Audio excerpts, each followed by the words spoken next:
here today, I think. Yes. True. Hi, everyone. Hello from Belarus. Hello. Hey, so Tavares is back again. Yeah, back again. 6 p.m. here, still a bit sunny. Yeah. Hello, Snow everyone. there still, yeah.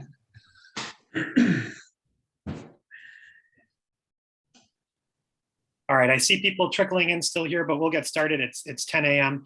We have a very exciting agenda for everybody to talk about kids awareness and the urban SDGs. So thank you so much, everyone, for joining us. I am Alex Venuto. I will be the moderator for today. I am the Chief Strategy Officer of the Urban Economy Forum. I've been working with several of you here. I hope some of you recognize me, and others of you will get to know me along the way. Just as a simple, as our always request in these meetings, we'd like to take a group photo.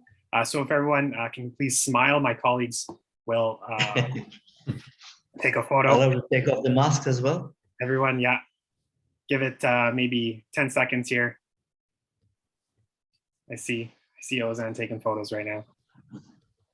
Letting everyone in here. Okay, I think that's good. So we'll take photos throughout as well. Anyway, so thank you again so much for joining us. I'd like to to start off the conversation, I'll turn it over to Anthana Krishnan, who is the Secretary General of the Urban Economy Forum. Anthana, please go ahead.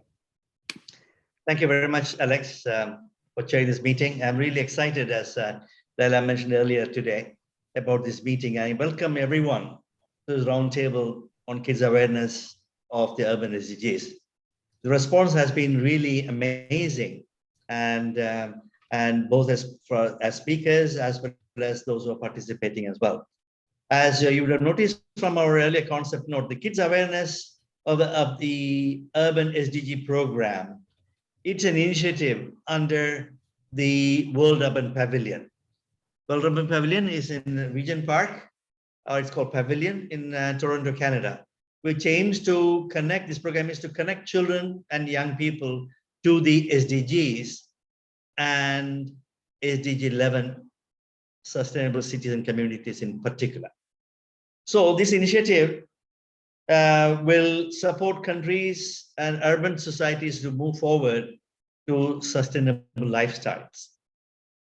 As we know, if we have to achieve the Sustainable Development Goals by 2030, agenda, everyone, no matter age, especially young people, have to be part of this solution and innovative solutions as well. So our collective endeavor is to realize the SDGs by when, in about 8 years' time, yeah, that is by 2030. So this will require sort of creating more awareness towards these goals. So awareness is key when it comes to everything, from COVID to achieving SDGs, to achieve lasting transformation. So that's why I think this program looks at teaching and engaging children in this topic of SDGs and SDG 11, at a very early stage of their lives, to allow them to take leadership or participatory roles that at a later stage can actually become fundamental to achieve life skills also. So I think awareness is a two-way process. It's not only that we adults are trying to make children aware of what is good for them or what is good for SDGs, etc. It will also raise the awareness of urban practitioners to promote architecture and development based on the perception of children, not on the presumption of adults. So children and architecture can also be a discussion on functioning of children to the built environment. The built environment, architecture and landscape are also social spaces where children play sort of a key role. They play with their peers, adults, and create friendship, acquaintance, etc. That reduces social tension and reduce the regressions. Yeah. So I think the idea is that whatever has been done earlier, it is possible to correct the past mistakes by recognizing the behaviors and mindsets that have led us to the predicament of unsustainability and self-destruction that we are. So that's the program starts with one simple thing. Starts with children, education, and awareness raising. So under the World Urban Pavilion in Regent Park in Canada. So the pavilion, as I said, is a collaboration between Urban Economy Forum Association and UN Habitat with the support of the Canadian Mortgage and Housing Corporation, it's called CMHC. And of course, UN Habitat is part of this, and also the Unesco Corporation. The announcement of the pavilion was made already in 2020 by the Minister of Housing and Social Development, Canadian Mortgage Housing Corporation, the Mayor of Toronto, the Head of Knowledge Innovation of UN Habitat, and the Co-Chair of Urban Economy Forum. So the pavilion is a global platform to inspire action and advocate for sustainable urban development with stakeholders across sectors. Yeah, and using data and information to support evidence-based policy decisions supported by people-oriented, innovative solutions to development challenges faced by human settlements around the world. The pavilion also it's a physical space as well as a virtual space with a global network of stakeholders supported by multi-year programming, as well as to have a multi-dimensional aspects of urban development. So urbanism consists of a wide range of disciplines and expertise that the pavilion will take on board all these issues. A strategic part to build capacities to act as an international knowledge hub. That's what it is. What is the pavilion? It will be an international knowledge hub to foster this dialogue. It will be undoubtedly accommodating a lot of points of views and ideas. At the same time, it will be action-oriented, theoretical, and to the ground. So I think the pavilion also will provide a room for presenting urban concepts and knowledge and projects that can be shared globally. It will work to identify, facilitate the dissemination of wise and good practices on innovative approaches to sustainable urban development. In this manner, it can act as a platform for dialogue and aim at various projects. So in short, the pavilion is a unique, what shall I say, a unique setup, unique example at the global scale established in Canada with the support of the Canadian government and the UN Habitat, as well as the Unesco Corporation under Urban Economy Forum. So actually, it will talk about considering sustainability, resilience, and inclusion as part of the main, what shall I say, the messages that the pavilion will take on board. So one of the pavilion's main programming is Canada Pioneer of Urban SDG. So the idea is that Urban Economy Forum and the pavilion preoccupied with the urban SDGs would like Canada to be the pioneer of urban SDG. It's a collaboration between Government of Canada, as I said, and UN agencies which focus on SDG 11. So then it provides opportunity for Canada to be a global advocate for urban SDGs. So it will bring together all sectors of Canadian society, creating a shared agenda to work toward urban prosperity and achieving SDGs. So I think it is innovative. So it's a pilot. It will also provide room for piloting projects, demonstrative programs, and campaigns. You name it, you have it. So the program will engage different stakeholders and increase awareness of the urban SDGs and how everyone has a role to play to envisioning the urban agenda. So as I said earlier, this program, Kids Awareness on Urban SDGs, is an initiative initially taken by Leila, Saudry, who is Executive and Communication Director of ArchiKID. But she, in collaboration with UN Urban Economy Forum, wanted to have this program, somehow established as a visionary approach, because without young people and children in the urban landscape, in understanding and propagating of SDGs, it won't be possible to achieve them. So kids awareness under SDGs of urban SDG under the pavilion will work with partners to create a new model to involve, educate, and engage children and young people that emphasize the importance of global dialogue and collaboration. The fundamental educational concept of this program is to move away from the notion of competition. Yeah, it will emphasize the value of collaboration. It will emphasize the long-term future outlook. As I say, sustainable development is about, how can we sort of work towards, saving the future generations' livelihoods by not really, expanding consumption at this time of life now. So I think educating the children at the same time, learning from them will be the goal of the pavilion. And this program provides opportunity for this important initiative of urban SDGs and children and kids. And I hope that this roundtable will provide opportunity for us to discuss openly the issues involved, come with your experience. We have a wide array of speakers who will be, enlightening us on issues that will enrich the program that we eventually can lead to an expert group meeting sometime later, so the program can materialize not in the not too forward future. I look forward to an inspiring and engaging roundtable, and I thank you all for this opportunity, for being able to be part of this pioneering and historic initiative. Thank you very much. Thank you so much, Krishnan. Again, Krishnan is the Secretary General of Urban Economy Forum. Next, to move to our next speaker is Leila Saudry, who is the Executive and Communications Director of archiKID. Leila, the floor is yours. Hello, everyone. Thanks for joining us today. As I said, I'm very excited for this roundtable.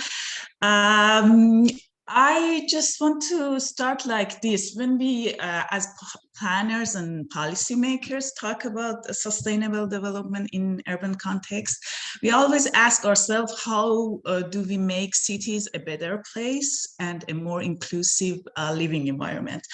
But in fact, in my opinion, this question, everyone actually as a citizen should ask the same question if we are about to actually make this happen. And the same goes with SDGs. Everyone, as Krishnan told before, no matter the age and the social group and background, should be part of the solution. And to achieve this aim, this program here called the SDG awareness of the Kids Awareness of Urban SDG program under the umbrella of Canada Pioneer of Urban SDG, and which is an initiative of the World Urban Pavilion in Regent Park. This program decided to focus on children. And we encourage all activists, academic people, all people who believe in change and sustainability to come together and share ideas and practices here. One of the main goals here is to create an international and national cohesion to raise awareness on SDGs, and awareness is critical, as again Krishnan explained it. I just want to emphasize that this program, this Kids Awareness Initiative, will support countries and urban communities to enrich the dialogue between them and creating an international collaboration regarding kids awareness. And today we are here collectively to discuss these opportunities, and this is a call for not just a sustainable world, but also for a caring world and cities and build environment. And in this panel, we start by focusing on children, and this is a brainstorming session. We are here to listen to each other and understand what are the opportunities and try to put all those resources together to do something for kids. Again, as Krishnan before explained, Urban Economy Forum is here and bringing together the public sector, private sector, and civil societies. And we need to bring the government, city leaders, mayors, and enrich the conversation to support institutions that are working with kids.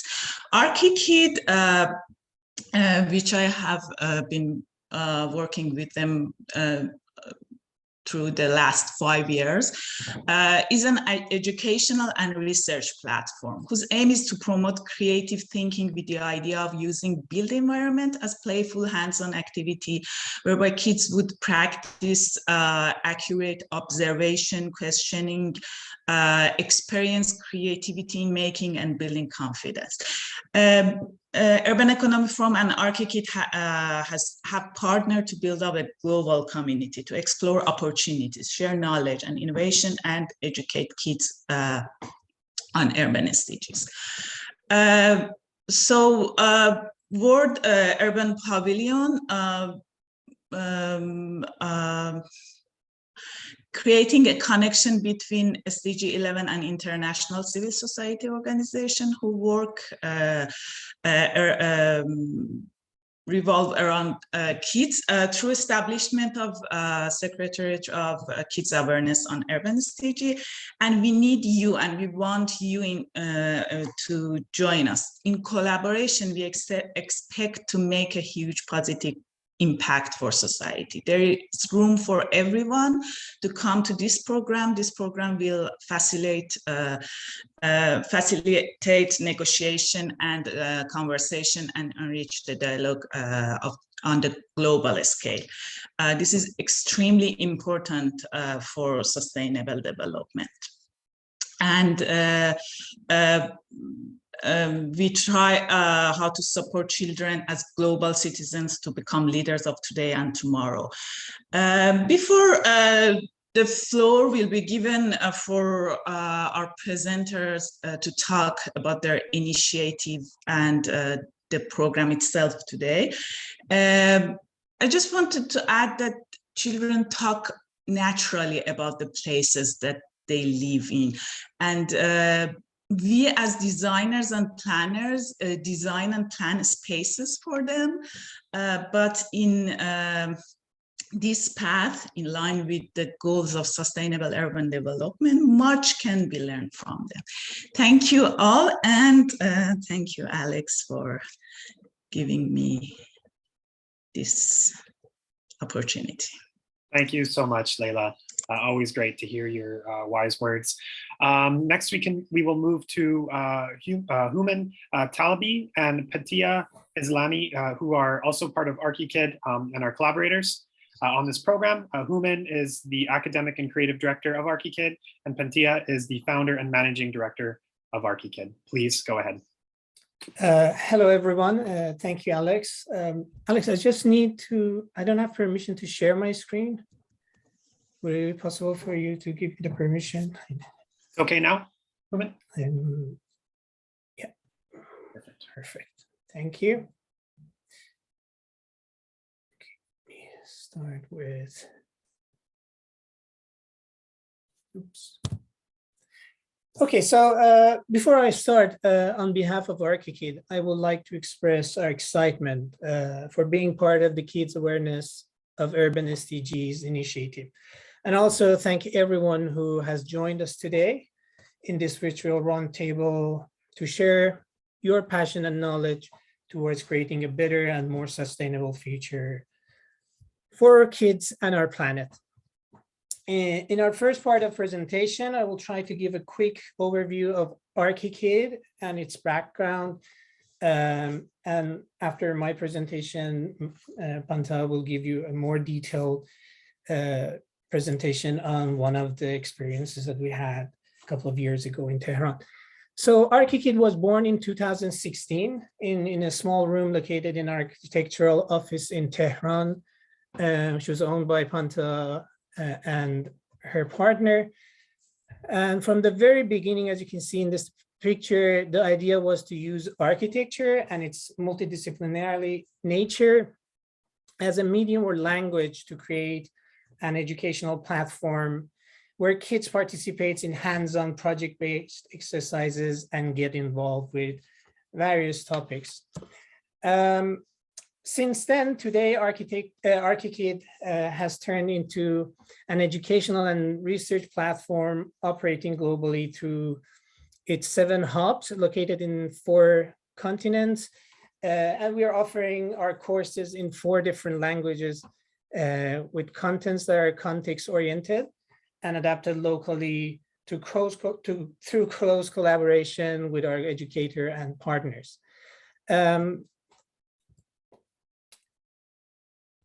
Today, archiKID is an educational, our aim is to use built environment as a catalyst to create a ground to promote creativity, critical and cross-disciplinary thinking, and other skills that are essential today for kids to learn as future citizens of our planet. We have run over 300 playful, hands-on project-based workshops, as you can see, both virtually and in person, with particular emphasis on making in order to create awareness and impact towards our built environment. As you can see here, we have collaborated with many organizations, and this is a diagram showing some of our partners and collaborators in the last couple of years. At the heart of our organization sits this thinking machine, where our core values are constantly reevaluated and new potentials are created. We have developed over 300 curriculums in the last 6 years, each result of over 200 hours of direct work in association with our collaborators and our academic team. Our approach has allowed us to integrate multiple educational topics, including various components of STEAM or STEM educational system. The multidisciplinary nature of our work, which is inherited in what architecture is, has created this capacity for us to absorb different topics.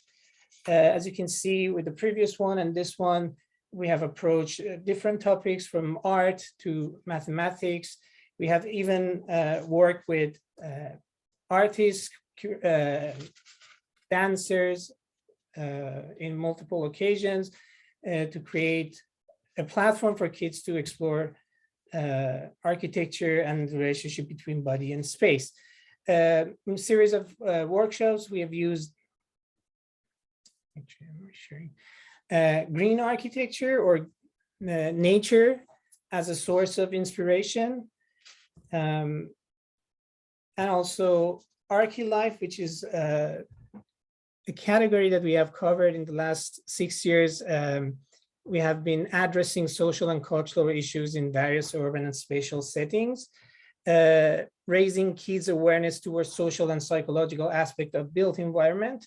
Many of the workshops raise questions regarding inclusive, green, and public spaces in the neighborhood and cities, or vertical shared spaces. So in general, we have covered many different topics, and we have worked closely with different artists, but at the core of what we are doing is built environment. Built environment allows us to create a story, and built environment also acts as a catalyst, which fuels children's imagination and make them relate to topics that we talk as they become more tangible. We have touched on many SDG topics in our past workshops. As you can see in the chart, in several occasions, we have talked about or focused on various aspects of goals. And the way we see the chart is an interwoven form that all the aspects and all the goals are connected.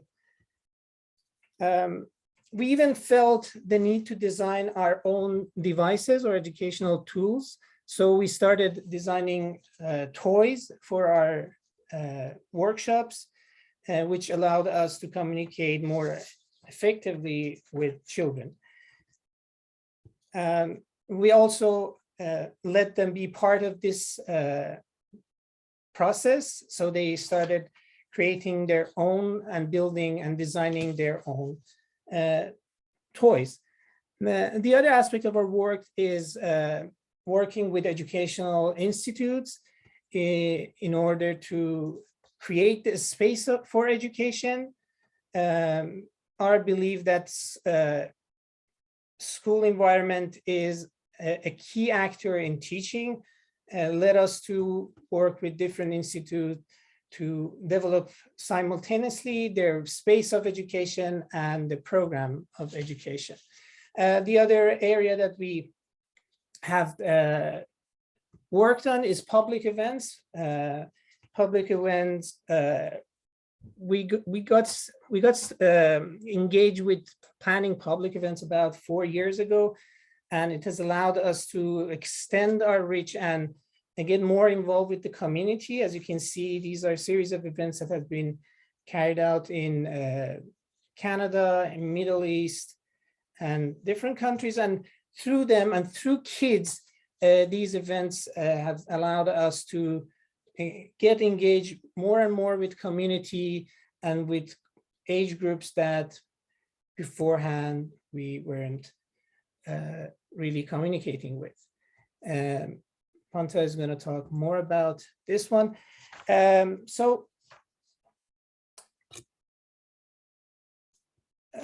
Overall, what we are trying to do in archiKID, we try to celebrate the imagination of kids and try to bring as many collaborators as possible to create new opportunities for kids.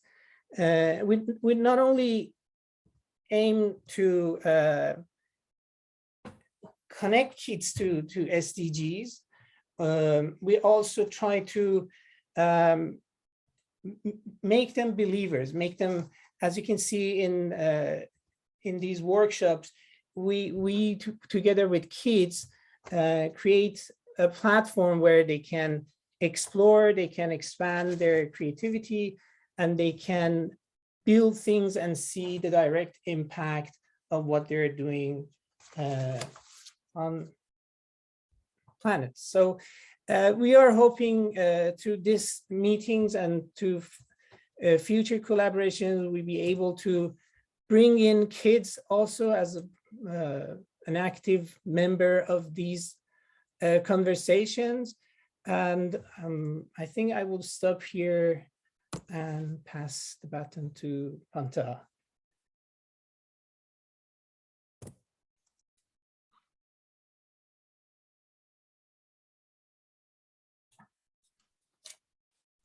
I think you have to stop sharing. Mm-hmm. Hello, everyone, and thank you, Human, for the first half of archiKID introduction. So I'm going to just share this.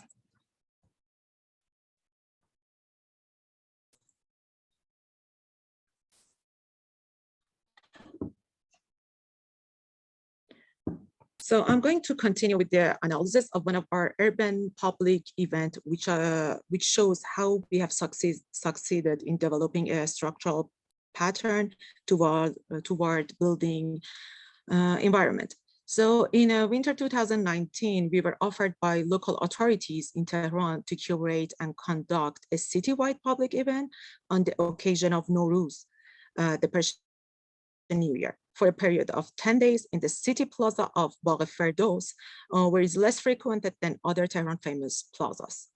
The target audience was kids, but we also believe that families could not be excluded for obvious reasons.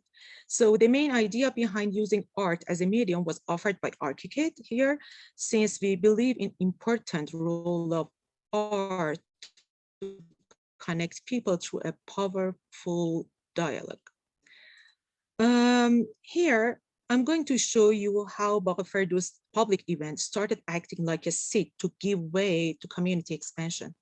The idea of the public event, which had been offered by local authorities, as I said before, gradually saw increasing involvements from curators, performers, artists in various fields, as well as the audiences from across the city, engaging more than 5,000 people directly.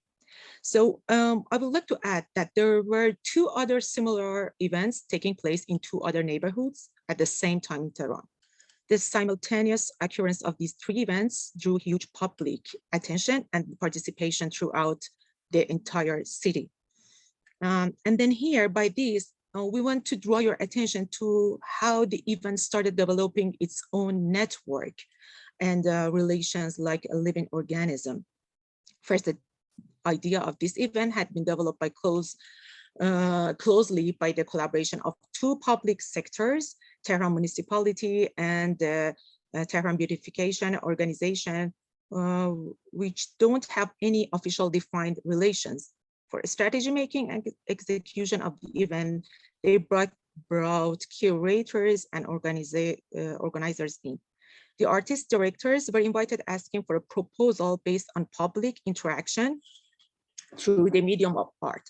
So 16 group of artists in different fields were selected, and they all teamed up with 5 to 16 members based on their performance and activities. So 2 months before and all along 10 days, they were all working with a great passion to make this happen. And the result was a vibrant interaction of these groups with the audience of all ages 2 to 19.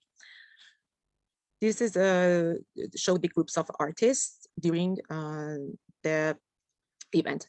I'm going to talk a bit about these groups of artists and the nature of their work and how they came to interact with audiences. Here was a group of self-portraiting, urban music instruments that they encourage the people to make sound in a city. Another group of artists that they were working on the post-consumer toys recycling, the other recycle-based fashion design, and then a city image reproduced as a puzzle to raise awareness toward built environment by another group of artists. Painting as a street art, and then body and its surrounding to raise the body sensitivity toward the surrounding environment. A group of greenery activity as they see the greenery as a vital element of the big cities. And another group of artists who was working toward the body awareness in urban challenges.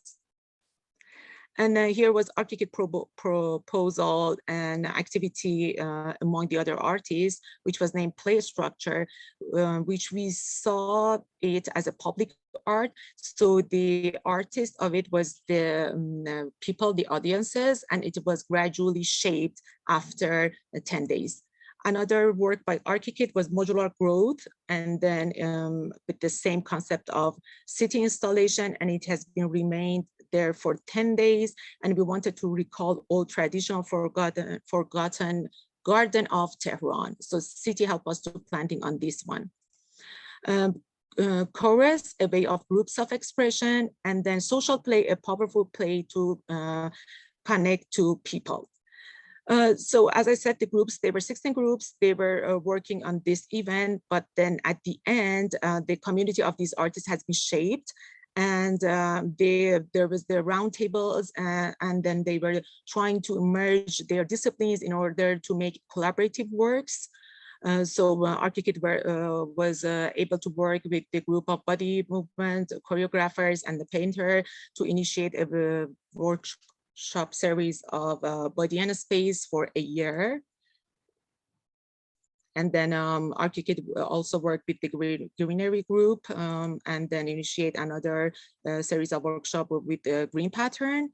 And here, so in conclusion, I want to say that public events have proved to be of major concern for archikid because of its comprehensive successful achievements, such as partnership between different sectors. Here you can see different sectors that they were involved in, cultural cohesion, because it was during Nowruz and different people from the different parts of Iran, they were coming as a tourist to Tehran with different background, with different culture. And then civic identity, because it was about the new year, it becomes like a civic identity in the city. Social inclusion, because there were kids from different social background here, as you can see, the different religious belief, and different age group, as you can see here, they were all involved in. And then here the diversity of people with the handicaps, with the different social economy background. And then I have to say that the event also generates a great deal of employment as well. So at the end, I just want to say that archiKID's participatory approach focuses on kids, but obviously this to happen through a variety of other networks such as innovators, educators, policymakers, family communities, supporters, sponsors, which I believe that we would have them all for the great cause of World Urban Pavilion. Thank you. Thank you so much, Antia and Human. It's great to begin our partnership on this program. And we hope that as we move to the next portion of this meeting, the discussion portion with the rest of our speakers here, we can identify some areas of opportunity for us to kind of work together on as we move forward this program. Next, I would like to introduce Julie Ward, who is the former British member of the European Parliament and also the co-chair of the World Urban Pavilion in Regent Park Steering Committee. We've been collaborating with Julie Ward for quite some time now, and we're delighted that Julie can join us here as an urban activist and as well as a youth advocate. Julie, the floor is yours. Thank you very much. It's been really fantastic to hear some examples of really creative, innovative, vibrant practice. I'm a child rights campaigner as well as an urban activist. And I think that young people, even children, tiny children, have a sense of space and begin to develop an aesthetic. And so this is not something that we need to leave until people are adults, and we don't even need to leave it until they're teenagers. The earlier that we can be engaging future citizens in helping us to design human spaces, the better. And I've always tried to advocate that children are not just the future, they're here now. And it's really incumbent upon those of us who are in positions of responsibility or influence to properly listen to children, not just to do it as a kind of tick box exercise because, you know, we know that Unicef is watching us, or, you know, that our governments have been talking about child participation. We actually have to do it for real and make sure that the voices of children and young people are taken seriously through implementation of their ideas, not just that kind of easy tick box activity. I have, through the years, so I've been working in the arts, and it was so wonderful to see those many ideas and examples of creative practice, you know, using dance, for example. And I would just like to say that we should always be talking about STEAM, not STEM. And let's never apologize for that, because arts and creativity are just as important, equally important as science, technology, engineering and maths. And one of the things that I'm very proud of as my legacy in the European Parliament and working at EU level was to ensure that the new European agenda for culture talked about STEAM, not STEM. And we can't imagine the future, we can't design the future unless we can think outside the box. So engaging with our creative faculties and imagination is absolutely crucial. And I would urge anybody working in education policy to be promoting this, because it's all too easy for governments to decide that arts and the humanities are not as important in the curriculum as STEM subjects. So talking about STEAM always is really, really important. And I do know from my work with children and young people, and I've often worked with really marginalized young people with disabilities who had no, who couldn't speak. And yet I still managed to find creative ways of engaging with them so that they could make decisions about the world around them, about the services that would be the best services for them in order to enable them to fully access their rights. So let's make sure that the people in power, that governments, understand that there's a different way of communication. Communication doesn't have to be just in dry reports that remain in filing cabinets, whether or not they're digital documents in digital filing cabinets or real in people's back offices. Let's make all the work that we're doing really, really alive.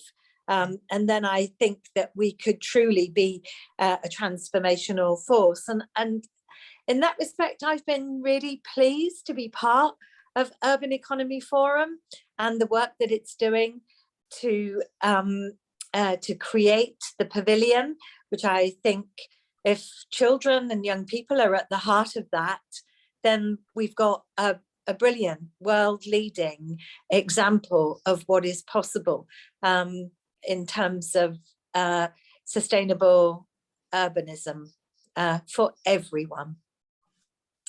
I'll leave it there. Thank you so much, Julie. It's always great to have such wise and wonderful words as we continue to move forward with the pavilion and some of our other collaborations.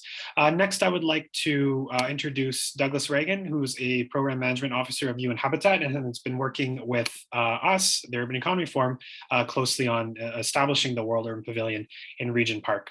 Douglas, please go ahead.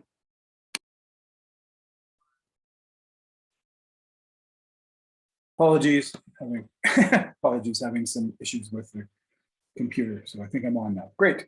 So yeah, welcome from Nairobi, Kenya. My name is Doug Reagan. I work with the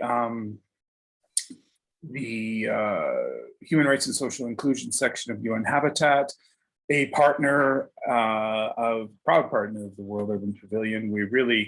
It's been an outstanding journey actually to the pavilion. We're very excited now to know that we are going to be launching the pavilion very soon. I mean, and I think what we know is that there's some amazing examples from communities all over the world of what people can do, what communities can do. I mean, again, we're based in Regent Park, and we see the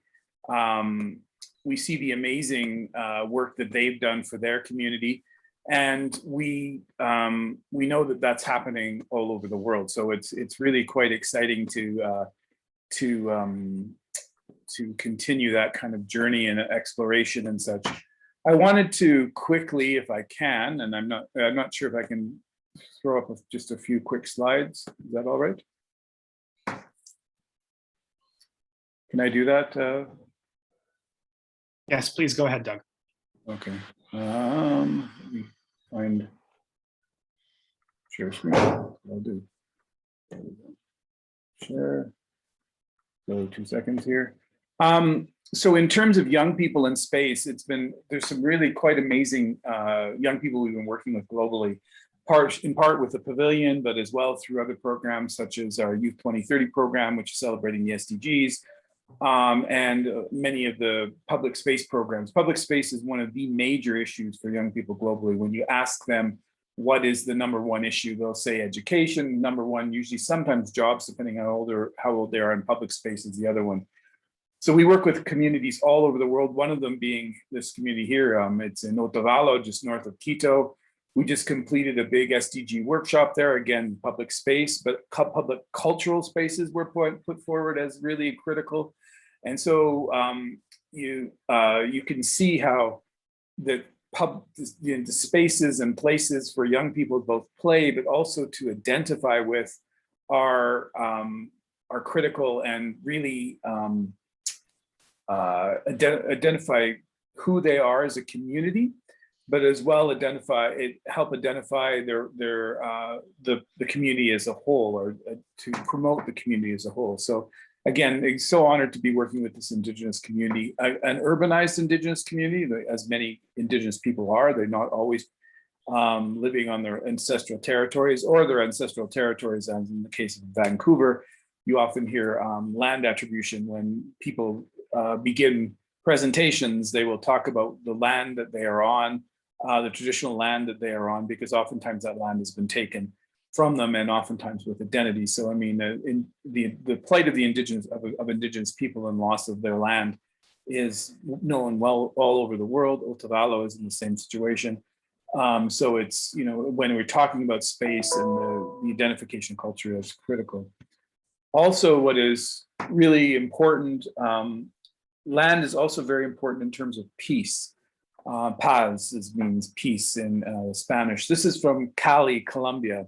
And if you've been watching some of the news over the last year or so, you'll have seen that Cali became kind of ground zero for a lot of the uprising and that was happening in Colombia by young people. Cali became kind of emblematic of one of the things that was happening during the pandemic, but also a lot of frustration from the peace accord that was signed that people were not happy with. And so this is a really fascinating story, is that there was a bridge that was reclaimed. The one side of the bridge, as you'll see on the other side, is an informal settlement where very vast majority of the population is young people.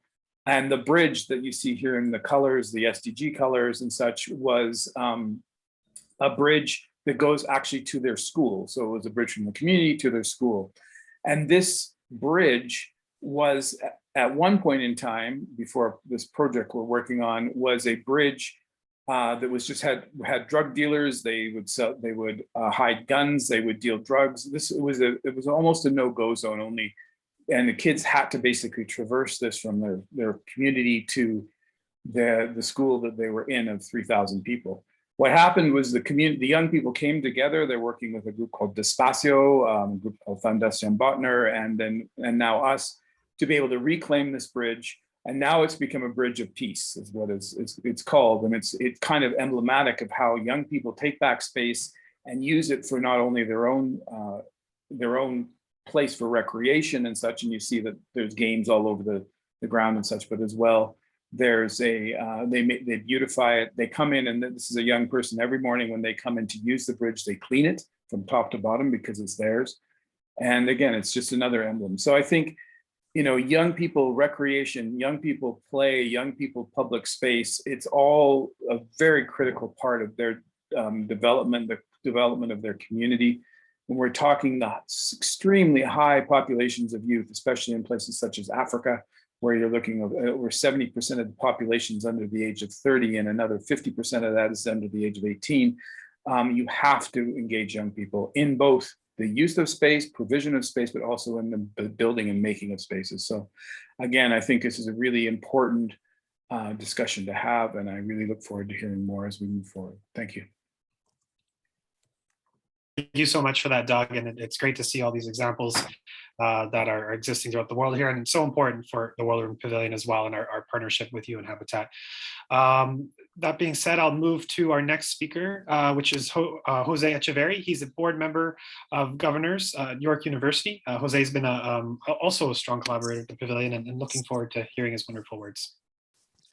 Thank you for that kind introduction, Alex. And hello, everybody. Thank you for attending this meeting. It's very interesting to be with you today. Can you hear me okay? Josie, Pantea, Leila? I can see you, so okay, lovely. Yes, hi, Jose, thanks for joining us. Thank you, my pleasure. So I have only a couple of minutes, and I wanted to actually provide a different perspective of this initiative. And I'm sorry, it's a little bit Ontario Canadian centric, and I'll temper that with a Chilean example, which is where I was born. But basically here in Ontario, I'd say about a week ago, perhaps, a very important report was commissioned by the government of Ontario, and it was released recently. It's been in the press, which basically calls for the creation of 1.5 million new homes over the next 10 years. And that's just here in Ontario, Canada. So when we're talking about architecture, design, sustainability, a lot of people think, that this is actually not perhaps a productive activity, and I'm speaking outside of this group, of course, but people tend to think that sustainability somehow does not equal with prosperity. So I just wanted to point out that data for you that at least here in Ontario, which is one of the provinces, and we need 1.5 million homes in short order. And I mentioned I don't want to be Canadian centric, so I'll give you a Chilean example. A colleague of mine in the University of Valparaiso, Universidad de Valparaíso, has done the calculations of how many new homes are needed in Chile. And there it's several million more than here in Ontario.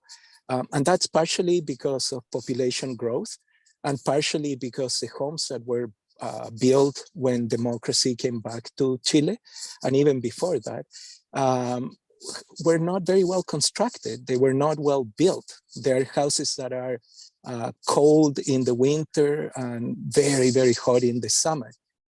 So I just wanted to point out to, especially the moms and dads that may be on this audience, your children will be very well served by this program, not only for all the things that my colleagues have described, but the fact is that we need to build a lot of new buildings to accommodate the human race. And allow me to complete by saying, if we put the UN SDGs into the filter of how we're going to build new homes, new buildings, all of a sudden it becomes obvious that we need to use sustainable materials and ensure that local workforces can be created to create local economic development. The most important sustainable development goal is, in my opinion, number one, to end poverty. And the best way to end poverty is by ensuring that people can have access to homes that are sustainably made, locally built by local people. So I wanted to give you that different perspective. I've not heard anybody else say this. So that's why I said it. I'm gonna stop there because Alex asked me to be brief, and I think that's brief enough for now. So thank you so much for organizing this meeting, and I wish you a great day ahead. Thank you so much, Jose, for such important remarks in such a short amount of time there. It was absolutely great. I'll move to our next speaker, Lisa Wolff, who is the Director of Policy and Education at Unicef Canada. Lisa, go ahead. Thank you very much. Yes, I'm speaking to, on behalf of Unicef Canada rather than Unicef globally, and my perspective certainly is focused on Canada. So unlike Jose, I think I'll bring us back to Canada with a few reflections. And I'm just, really newly introduced to the work of the pavilion. And it's exciting to see how it adds something new and exciting to many of the initiatives going on at the community level, in Canada and around the world to center children and their rights. And, remember that we can't achieve the Sustainable Development Goals unless we achieve them for children and with children, and we do this inclusively. And what we're seeing, I think, in Canada, I'm not sure if this is an experience that's reflected in all the countries represented here, but many communities are taking up the 2030 agenda, the Sustainable Development Goals targets, in their community development plans, in their action plans, their strategic plans at the local level. But often children are still sort of an afterthought or not very visible as a priority group in those plans. And, there are some significant gaps that we have in Canada in achieving the Sustainable Development Goals. One of the greatest gaps that we've measured through our Canadian Index of Child and Youth Wellbeing is in access to green space.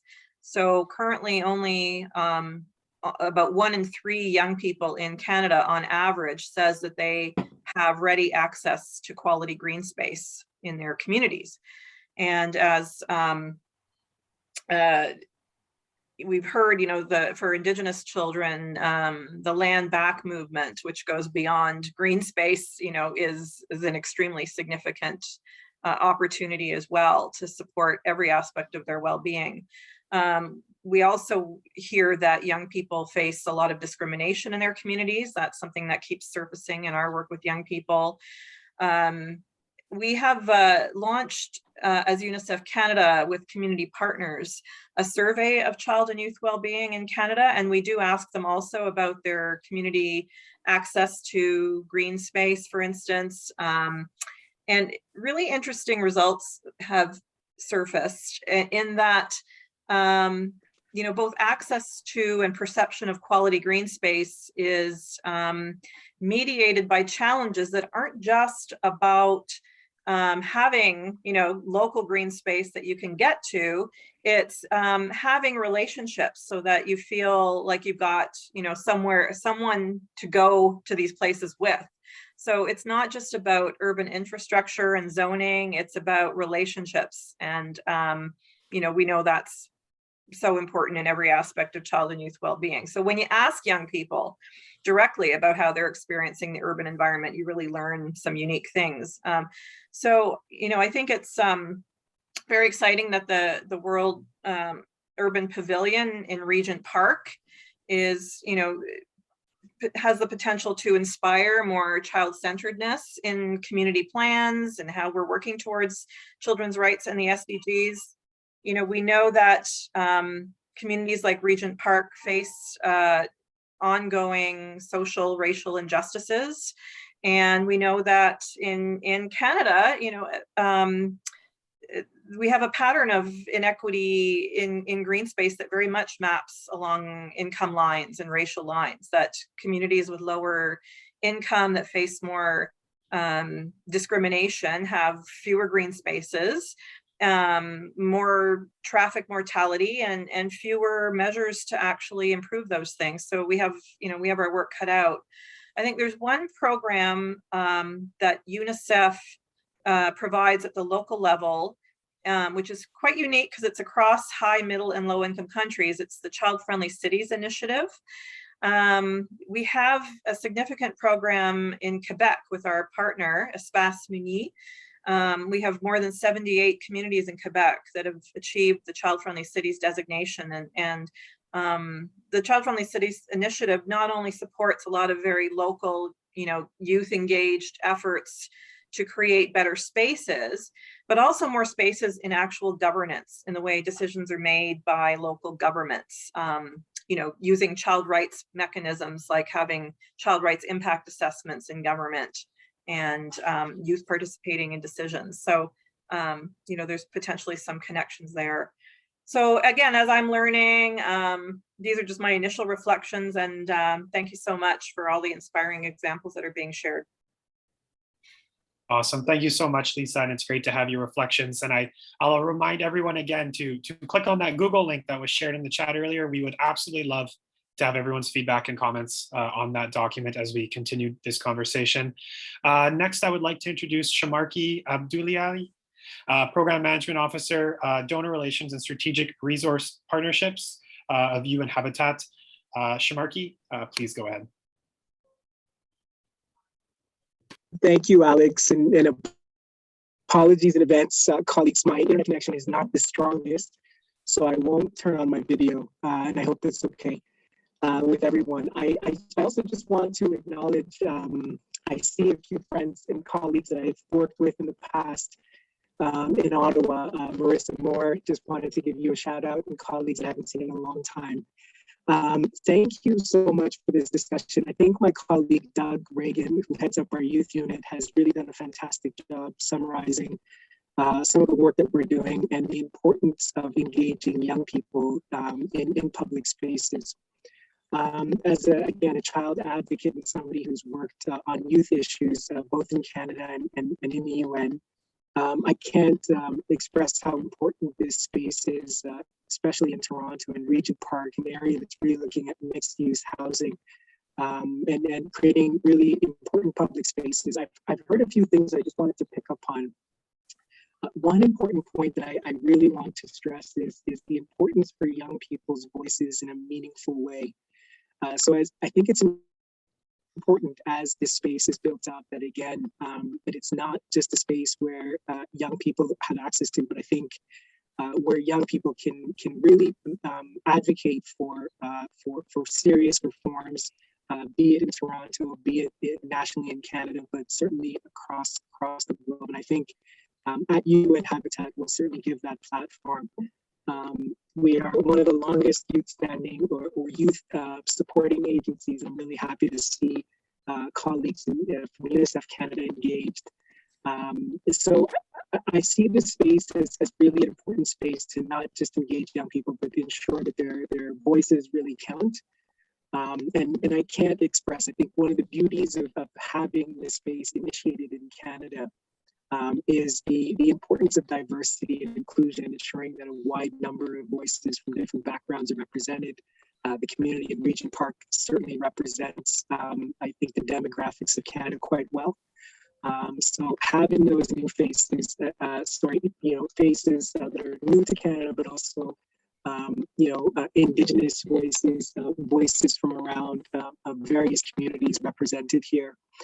I think the other important insight that young people offer us is, when you're looking at just trying to understand where, the safest routes to school in terms of walkability, young people often walk to parks, are walking to public spaces, are walking to schools in the community. So they're often the best informed in terms of notifying policymakers what the best routes are, what the safest routes are.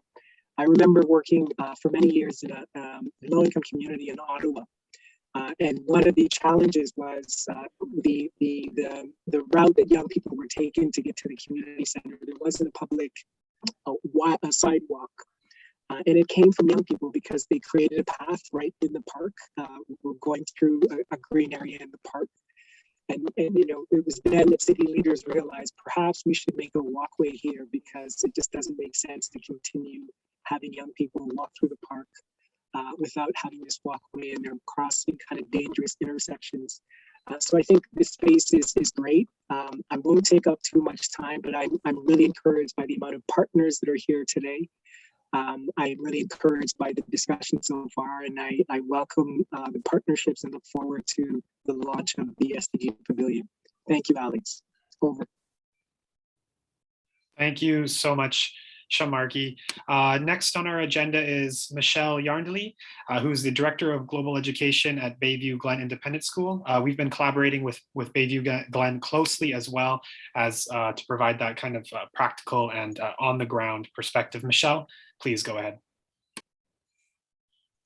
Okay, thank you, Alex, and thank you everyone for the opportunity to introduce our school and share a little bit about the work of advancing the SDGs in K-12 schools. Just going to see if I can share my screen here.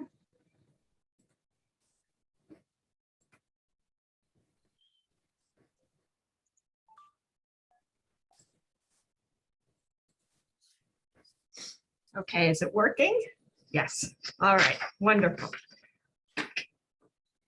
Bayview Glen is a preschool to grade 12 independent day school in Toronto, and we are celebrating our 60th anniversary of educating the whole child as reflected in our mission, whole child, whole life, whole world.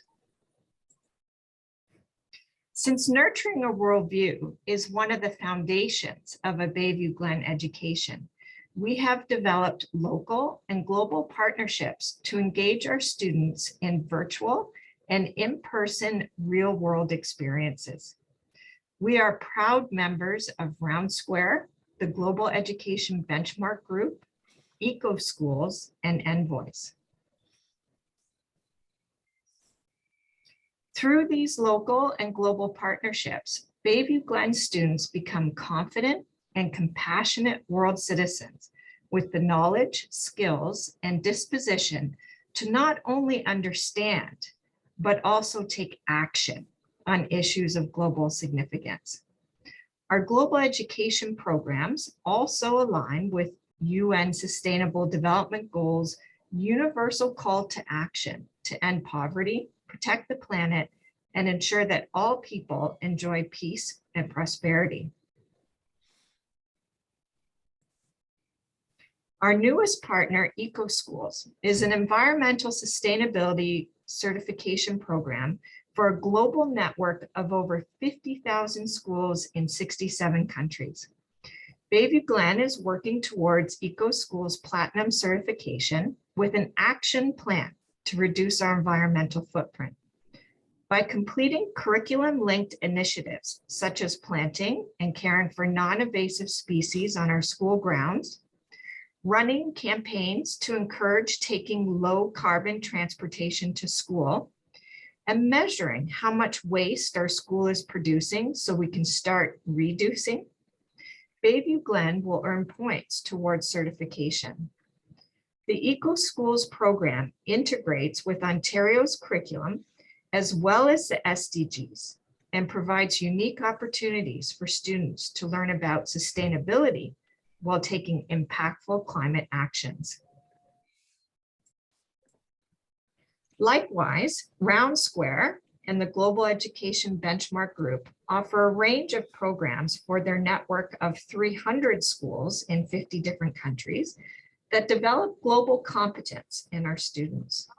While our students aren't currently traveling the globe for in-person conferences, they are connecting with their peers and experts on topics of global significance through Zoom.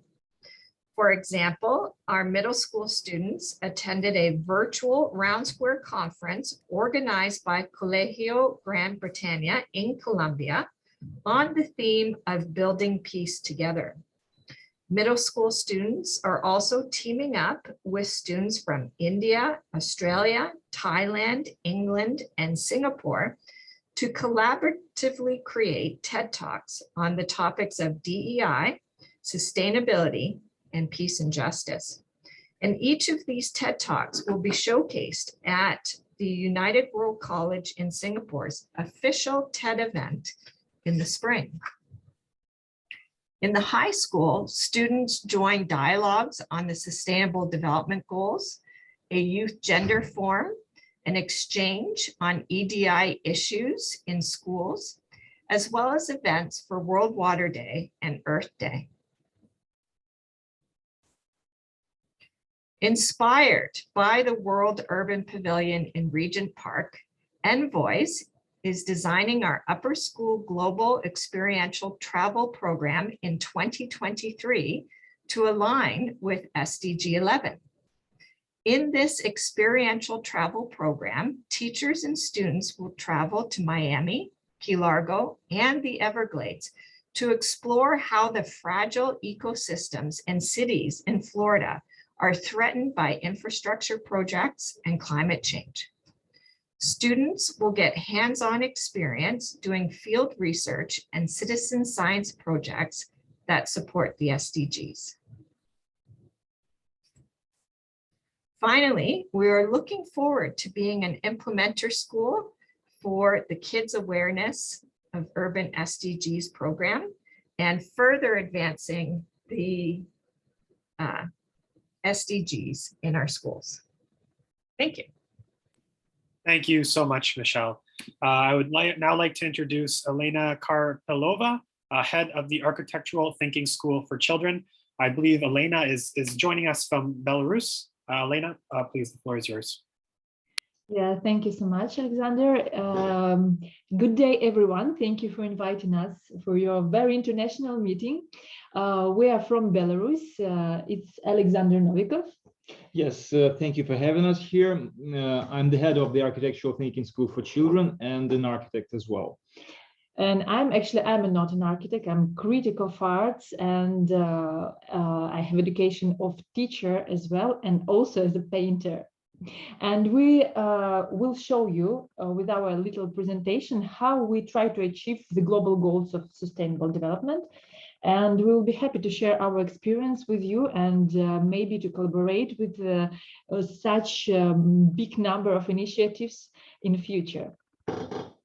So again, the name of our school is Architectural Thinking School for Children. We were founded in 2016 here in Belarus, in Minsk. And the main idea is our school is this architectural thinking term, and we understand it in this way. There's an architect, a regular one, who does a lot of job daily, and he deals with a lot of with a big quantity of subjects. He first of all, he researches, he designs, he then communicates with clients and people. He has to know lots, big and huge amount of subjects such as economics, political science, and so on and so on. And that is what we actually teach our students. Let me show you my screen, and we'll show you the program that here is our program. It barely fits the screen. Our program is designed for 7 years. You can see here 3 years only. Each circle is a separate year. And this outer circle is the first year. And you see all these different colors. These are all different and separate subjects. And 1/4 of it is one of the semesters. For example, the architectural semester. The idea is that a student has to design a building, but to design a building, a student has to go through lots of studios.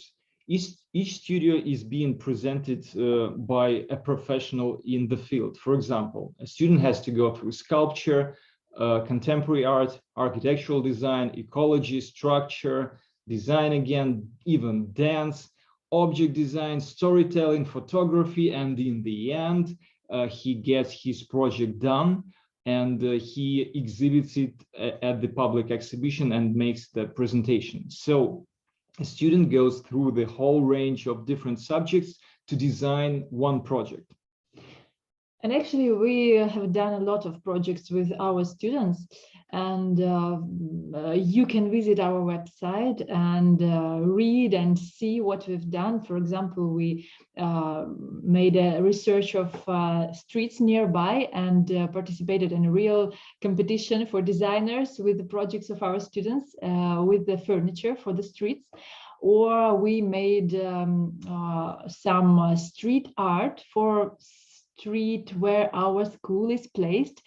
So we invited street artists and made a lot of street art things and invited parents to our presentation in the end. We even worked almost in night. And also what we've done, which is very important, it's we have one course for students from 7 till 10 years old called City. It's 1 year research of the city, during which we explore city as one organism. We want children to be aware of city as one complex structure, which is made up not only of houses, but also for sure people, flora, fauna. So we invited sociologists, biologists, and different practitioners in their fields.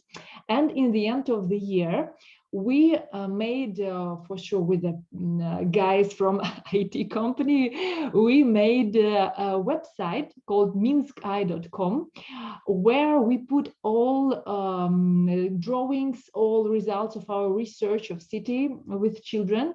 And it's an interactive map where you can see buildings, where you can see flora, fauna of our city of Minsk, because we worked with the children from Minsk.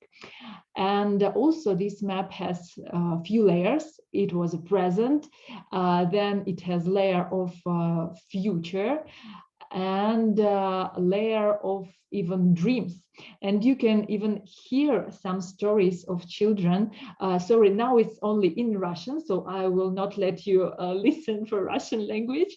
But we tried to put in this map everything, like their stories, their thoughts about the cities, the city, their stories about their favorite places, because we made a number of excursion in all our city during this year. So yeah, this website we presented to large public, which we do usually once per year. Like we do a huge presentation. We do it in the galleries, in the museums, where we invite children, for sure, their parents, just everyone who wants to visit it, because we think that children's voices must be heard. Children have just brilliant ideas about what also about how the city, and not only city, could look like in future, because there will be a real like grown-up citizens in a few years. So for us, it's very important to make these public exhibitions. And also we wanted to show you project one of our result of our work. This is a book that we printed about a year ago, and the main idea was to collect the drawings, the designs of the students, and compare them with the professional avant-garde works of architecture. And if you read this book, you will surely see that the ideas are really quite the same. So sometimes you do not even have to be a professional architect to design something brilliant. Yeah, we have this book in English language, so if anyone could want to read it, you are welcome. And we are for sure always open for communication and for partnership. So just let us know. We'll be happy to make something together. Thank you so much. Thank you. Awesome. Thank you so much. And it's great to hear your welcome for partnership. That was Alexander Novikov and Elena Karpilova, who are the founders of the Architectural Thinking School. Next on our agenda, we will move to Matthew Norris, who is the president of the Urban Native Youth Association. Matthew, go ahead. Thank you for the introduction, and thank you to the previous speakers and to the speakers yet to present. Tanse, Matthew Norris Nita, Nitsitigo-san, Laclaranjo Tsinita. Hello, everyone. My name is Matthew Norris. I'm Neheta, or Woodlands Cree, member of the Laclarange Indian Band in Northern Saskatchewan, Treaty 6. Though I work and live on the unceded and ancestral territories of the Musqueam, Squamish, and Tsleil-Waututh nations in Vancouver, BC. It has been my privilege to sit as the president of the Urban Native Youth Association in Vancouver. I also sit as a policy advisor to one of Vancouver City Councillors, and I'm currently a PhD student studying the localized implementation of the United Nations Declaration on the Rights of Indigenous Peoples. ANYA is the Center of Indigenous Youth Excellence, supporting youth on their journeys by amplifying and celebrating their voices. We recognize that a one-size-fits-all approach does not work best for our youth. The philosophies of two-eyed seeing, culture as therapy, trauma-informed care, harm reduction, and person-centered care provide a framework that shapes all decisions in how we interact with and respond to youth across our numerous programs. ANYA's history and purpose are a direct response to the ongoing legacy of colonialism and the gaps in our public programming and services that continue to fail the needs of Indigenous youth living in the city. And we've been advocating to the municipal, provincial, and federal partners for the creation of an Indigenous Youth Center in the heart of the city, designed with and designed for Indigenous peoples to provide poverty reduction programs, counseling, skills and career training, alternative education programs, culturally relevant programming, arts and culture spaces, traditional medicine gardens, elder space, childcare, and more. To that end, I must stress that any implementation plan of the UN sustainability goals must also take into account the articles and principles of the United Nations Declaration on the Rights of Indigenous Peoples. We must ensure that our cities are representative and responsive to the needs of Indigenous peoples as they must be to the needs of future generations. Indigenous youth are the fastest growing population in Canada, many of which seek education and careers in our cities. Yet Indigenous youth continue to be disproportionately represented in our homeless population, as victims of the poison drug supply that has been known as the opioid epidemic, as victims of violence and sexual assault. Our cities are not meeting the needs of Indigenous peoples. It is also within our Indigenous communities where we will find the solutions to these problems. ANYA has been working with Indigenous youth to fill the gaps with these public programs to better meet our youth's needs. Our youth know what is not working, and they have the fantastic insights and ideas on how to address these gaps, which is why I'm extremely supportive of this initiative to engage youth. The voices of Indigenous youth must be included in the future direction of our cities. As we make plans to implement the SDGs, we must ensure that Indigenous peoples, and particularly Indigenous youth, are not left behind. And to that end, a critical step forward is for municipal and local governments to develop an action plan to implement the United Nations Declaration on the Rights of Indigenous Peoples, and to bring Indigenous peoples to the decision-making table to best represent their interests and values. I hold my hands up to Vancouver, who has begun this work with local First Nations and the urban Indigenous population, and I encourage other urban actors to follow suit. I strongly believe that a sustainable future is a decolonized future. I wanted to thank everyone for attending today. I've been extremely encouraged by what I've heard so far. Teneki, thank you all for your time. Thank you so much, Matthew, emphasizing that Indigenous peoples are not only at the table, but are leading the conversations around the table. Very important as we move forward here. I would like to introduce Ilana Altman, Co-Executive Director of the Bentway. Please go ahead. Thanks very much, and many thanks for the invitation to join this incredibly important discussion today. I'm going to also bring up a presentation. Just give me one moment.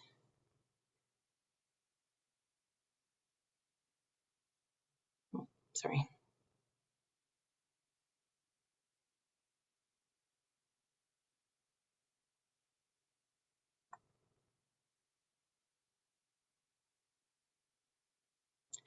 Apologies, I'm just trying to figure out how to make this full screen.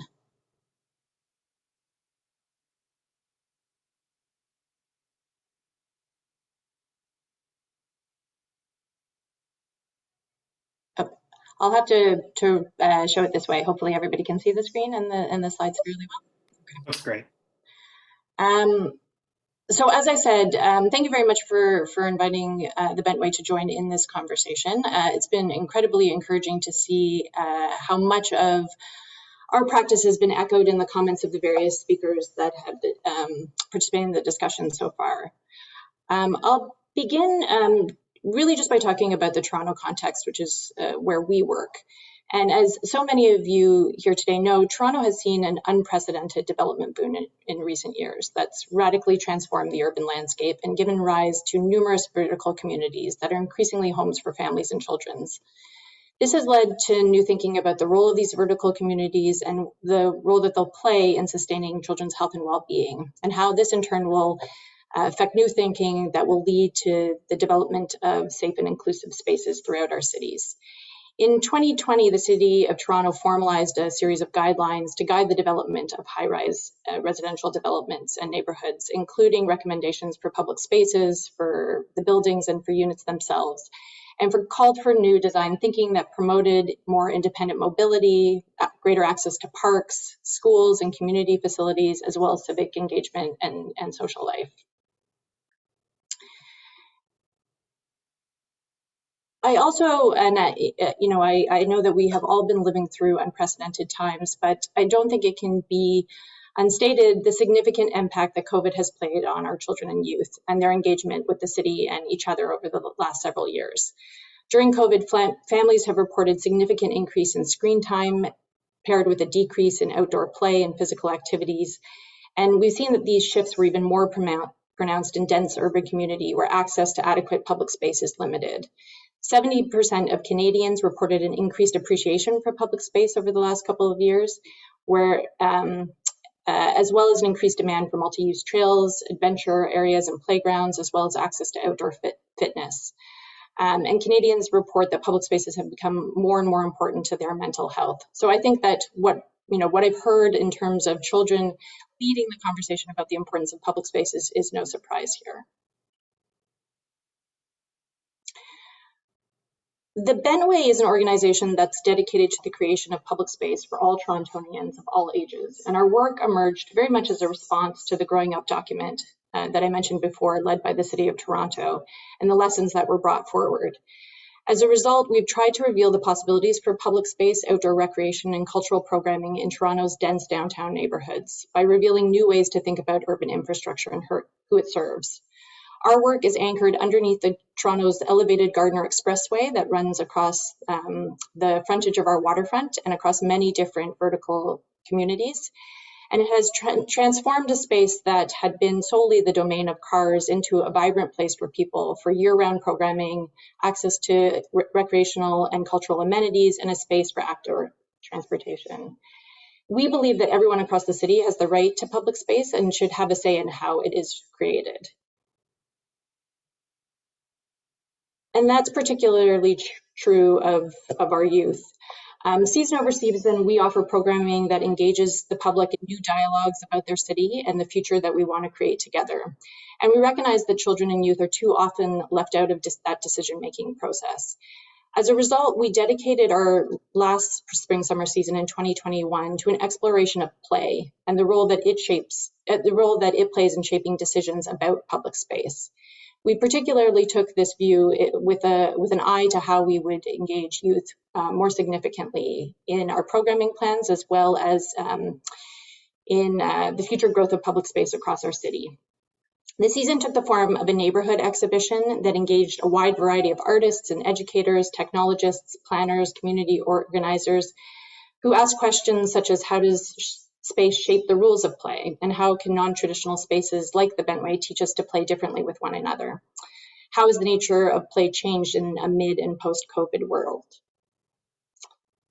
And to give you a sense of some of the projects that emerged, we offered programs and supported installations that prompted people of all ages to question the accessibility of play in the city, how play informs identity, its role in education, even the ways in which play can reveal the corporate influence in public life.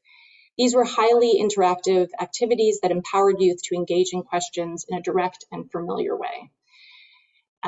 We deconstructed familiar games like basketball to ask new questions about accessibility. We explored ways to make even the most familiar act of walking through a public space more engaging and more interactive to get us to see our urban surroundings in a different way. There were numerous learnings over the course of the season that I believe are directly relevant to this conversation. But most notable was the ways in which we opened up the possibilities for seeing and using our cities differently, and how we can effectively open up the decision-making process to youth and children through novel forms of engagement and novel forms of dialogue. As we acknowledge play's critical role in shaping childhood and the possibilities to enhance our adulthoods, we need to make our cities more play-friendly, and we need to make the concept of play more expansive. Play has a magic power to energize a wide audience, create new habits, and promote new conversations between people of all ages and all abilities. We are pleased that you are the first to know that we have compiled our learnings from the course of the season into a wonderful play kit called Play Provocations, which we developed in partnership with the Montreal-based interactive studio Daily Tous les Jours. And Play Provocations, I was hoping that the timing would coincide, but Play Provocations is actually going to be released to the public on Tuesday. So I encourage all of you to explore the document by visiting the website. And we're hoping that the learnings about how play can be a tool to create more inclusive, safe, resilient, and sustainable cities can continue to inform this conversation.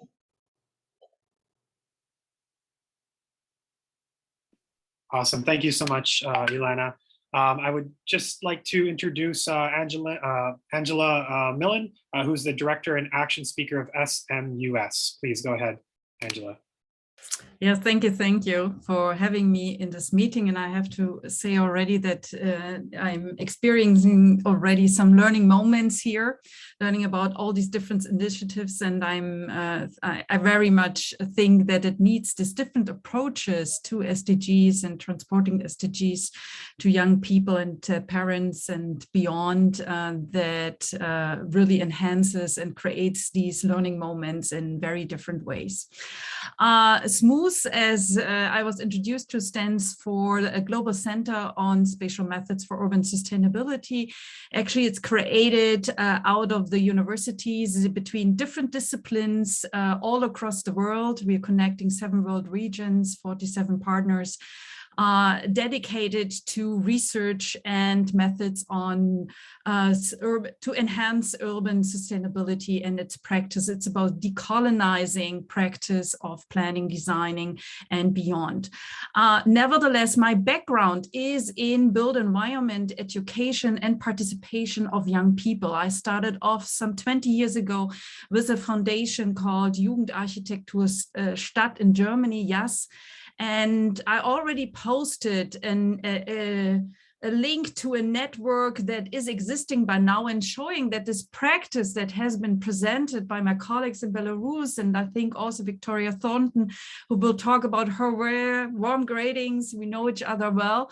There is a big scene of people doing architecture education and built environment education for sustainabilities over the past 20 years. It's developing, it's spreading around the globe, and it's worthwhile to look at these activities that sometimes have a fuzzy line between education and participation, between learning about space, but also changing space, implementing space. And I very much also want to highlight, for example, the examples and projects and approaches that were presented in the first Biennale of Architecture in 2018 in Spain. 18 teams and people engaged in built environment education and participation were presenting their projects out of 18 countries, and it's a mixture out of real implementations with communities, with children in space, but it also talks about methods and approaches. And I think that's what I'm seeing here, a lot of also approaches that are presented that can be combined in the end for our common aim of transporting the awareness, sharpening the awareness and implementations of SDGs. And I think my role, the thing I would like to contribute to this network is, on the one hand, also giving or pointing out some research that's already out there on the effect and impact of these educational approaches and these participatory approaches, that it does make a difference individually for children and young people. They gain knowledge, they can make a difference on the one hand, and we do have scientific proof for that.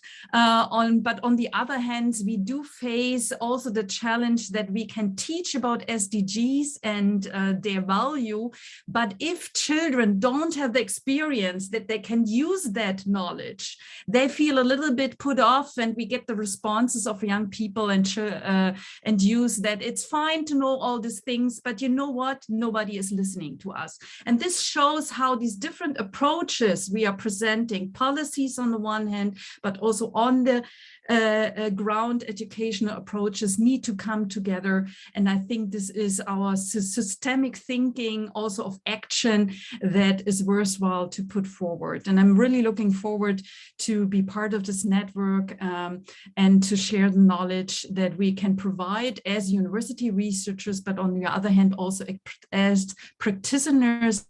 And again, I want to point out this rich knowledge that is out there already on methods of working with young people and children on built environment, the sustainable development of the built environment.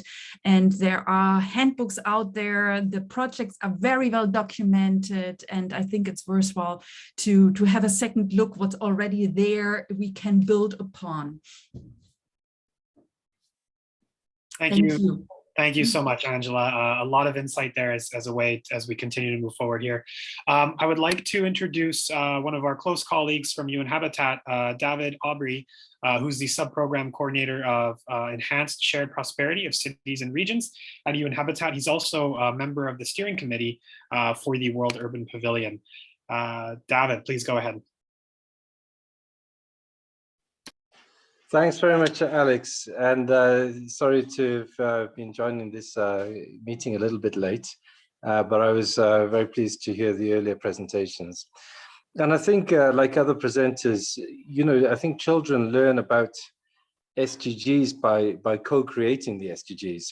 And one thing that we've found quite useful is the idea of public space, as a previous speaker mentioned, and how children interact with public space.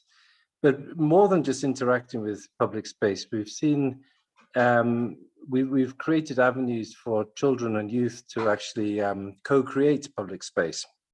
And what we found quite useful there was a tool called Minecraft. It's a game, and a digital game, where we actually modeled the surroundings of a space, and we encouraged children and youth to work together on designing, co-designing this public space. And eventually more and more young people got involved in this exercise. And when they got to a point where more or less consensus had been reached, then that became the final design, and then it was built as such. And we've done this in places in Kenya, such as Dandora, which is a sort of an informal area, but we've done this in many places. And one of the really interesting places where we did this was in Beirut, in Lebanon, in response to the refugee crisis. So we had Syrian refugee youth, and working alongside Lebanese young people in the host community, co-creating spaces. And these groups of people, young people, had never really spoken to each other, and the refugees had felt until then a little bit lost in their new communities, unable to find that sort of entry point to social cohesion. And this created grounds for children, and a very easy process for children to start communicating, because first of all, they can start in a very anonymous way behind their screens, engaging in a sort of cyber world. But eventually, as decisions need to be made between the kids as they co-created the space, then you'd see communication going from a kind of a cyber communication to actual face-to-face dialogue as they share their ideas and eventually came up with a common design. So we've seen the sort of nexus, if I can use such a word, of public space, co-creation, and social cohesion. But beyond that also is ownership, because I think when these children and youth had been involved in actually co-creating that space and figuring out how it'll be used, and looking at environmental aspects of it in terms of green areas, looking at social and play aspects of it, and the use of it, and how it'll even be managed. This led to more than social cohesion, but a sense of belonging. And I think this is key. And I think quite often, particularly in a situation such as a crisis situation where you have refugee or displaced people, that ability to co-create space and then see that space, experience that space and use it and know that they played a part in it was a really important sort of psychosocial exercise as well in encouraging a sense of belonging. We sort of, because we quite liked what we did, we then worked with the development planning unit in London at the University of London alongside Unicef, and we've now sort of developed that into a toolkit for participatory youth-led co-design of public space. So I'd encourage you to maybe have a look at it if it's something you're interested in. It's called the DECID tool, the DECID tool, and it can be Googled. So I might just leave my intervention there, but cities don't have to be planned by urban planning professionals. Cities don't need to be planned by business leaders. I think cities are planned by the users of the cities, and if there can be a way of facilitating that through these sort of co-design opportunities, I think that creates a very rich, diverse, and cohesive society. Back to you, Alex. Thank you for that, David. It was always great to have your wisdom join us here in our conversations. I would now like to introduce Kathy Cook. who is Southern First Nations Network of Care. Kathy? Hello, folks. I've been under the weather, so I'm going to turn my camera off because I feel much better talking with it off. But I just want to say thank you so much for inviting me.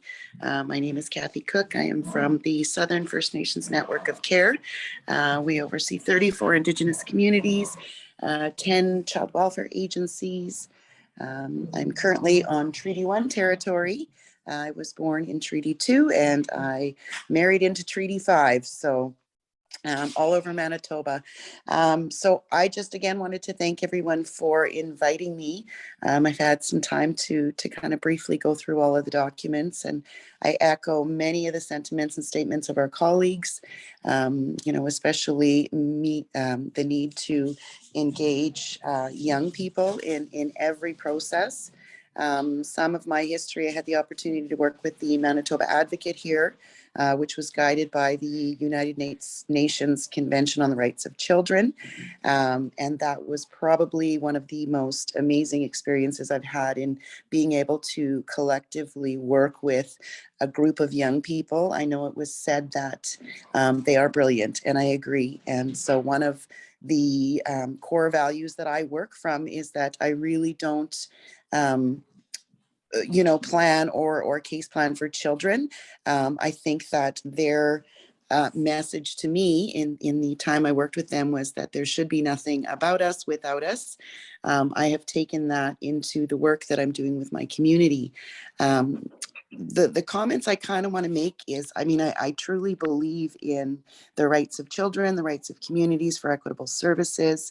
I was a little disheartened this morning when I was prepping for this meeting, and not for any reason other than I was able to see the you know, the SDG and the original goals. And so unfortunately, you know, when I was reviewing it, the top 10 really are impacting the children in our region of Manitoba.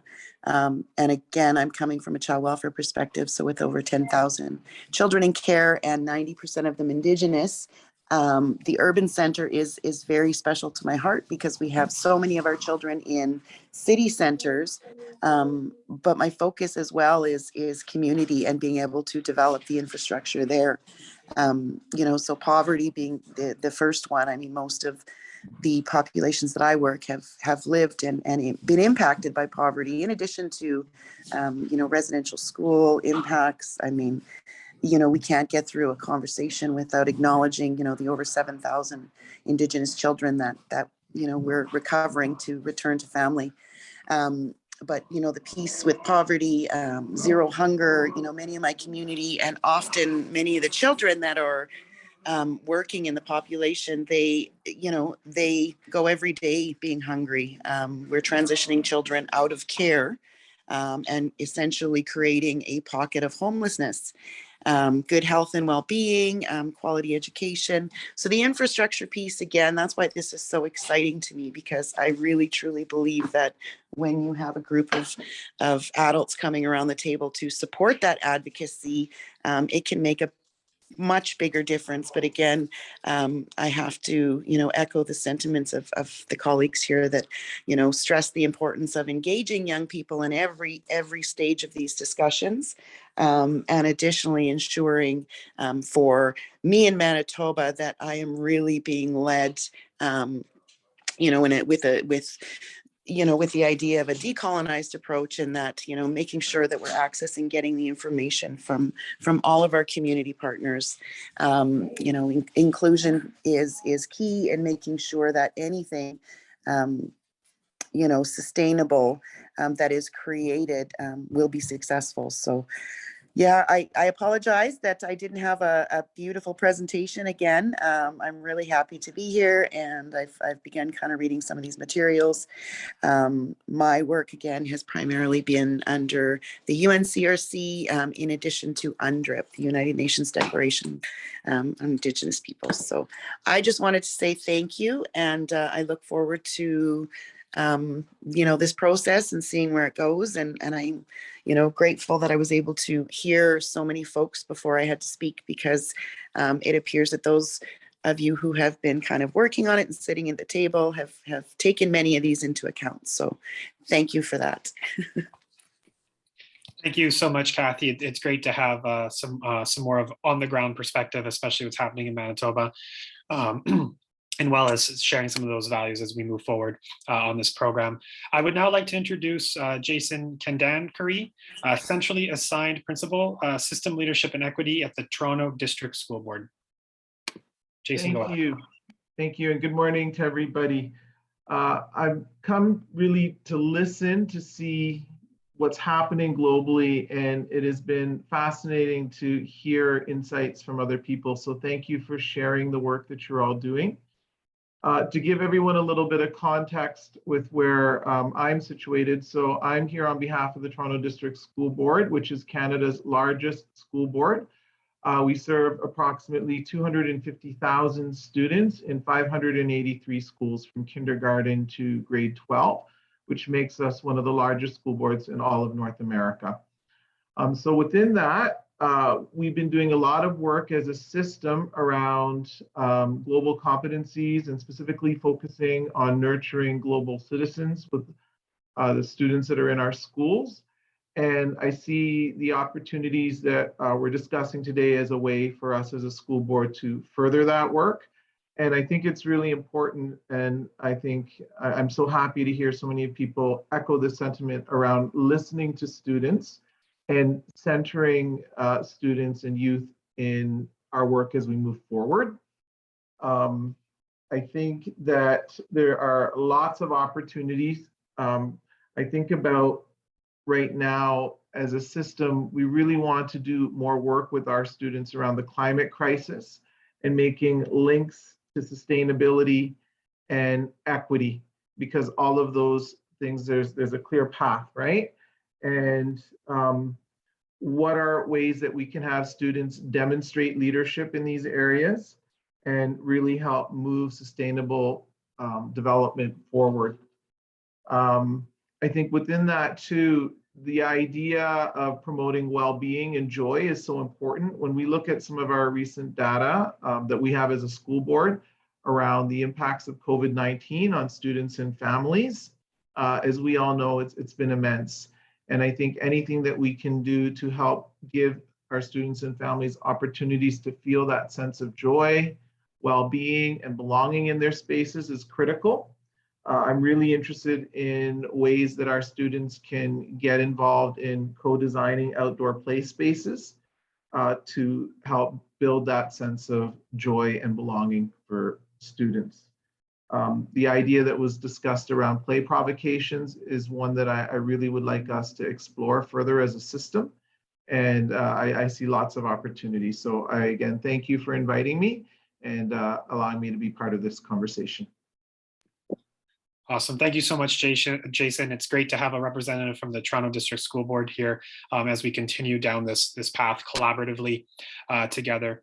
I would like to introduce now Isabelle Lavert Chasson, Program Officer, Education National ASP.NET Coordinator for the Canadian Commission for Unesco. Isabelle, please go ahead. Thanks. I'm going to try to share my screen and also see if I can show this as a slideshow. Great. This has been so great to listen to everyone's perspectives. Thank you so much for the invitation. Hello, bonjour, Kwe. I'm joining you from Ottawa, unceded Algonquin Anishinaabe territory, and I work at the Canadian Commission for Unesco. I thought I'd center my intervention on schools, as I thought if we're really talking about kids under normal circumstances, post-pandemic, that's usually where we find them. And that's actually usually where the majority of kids are. I'm saying that under normal circumstances because I have young kids, and I know a lot of people globally have been doing also online learning.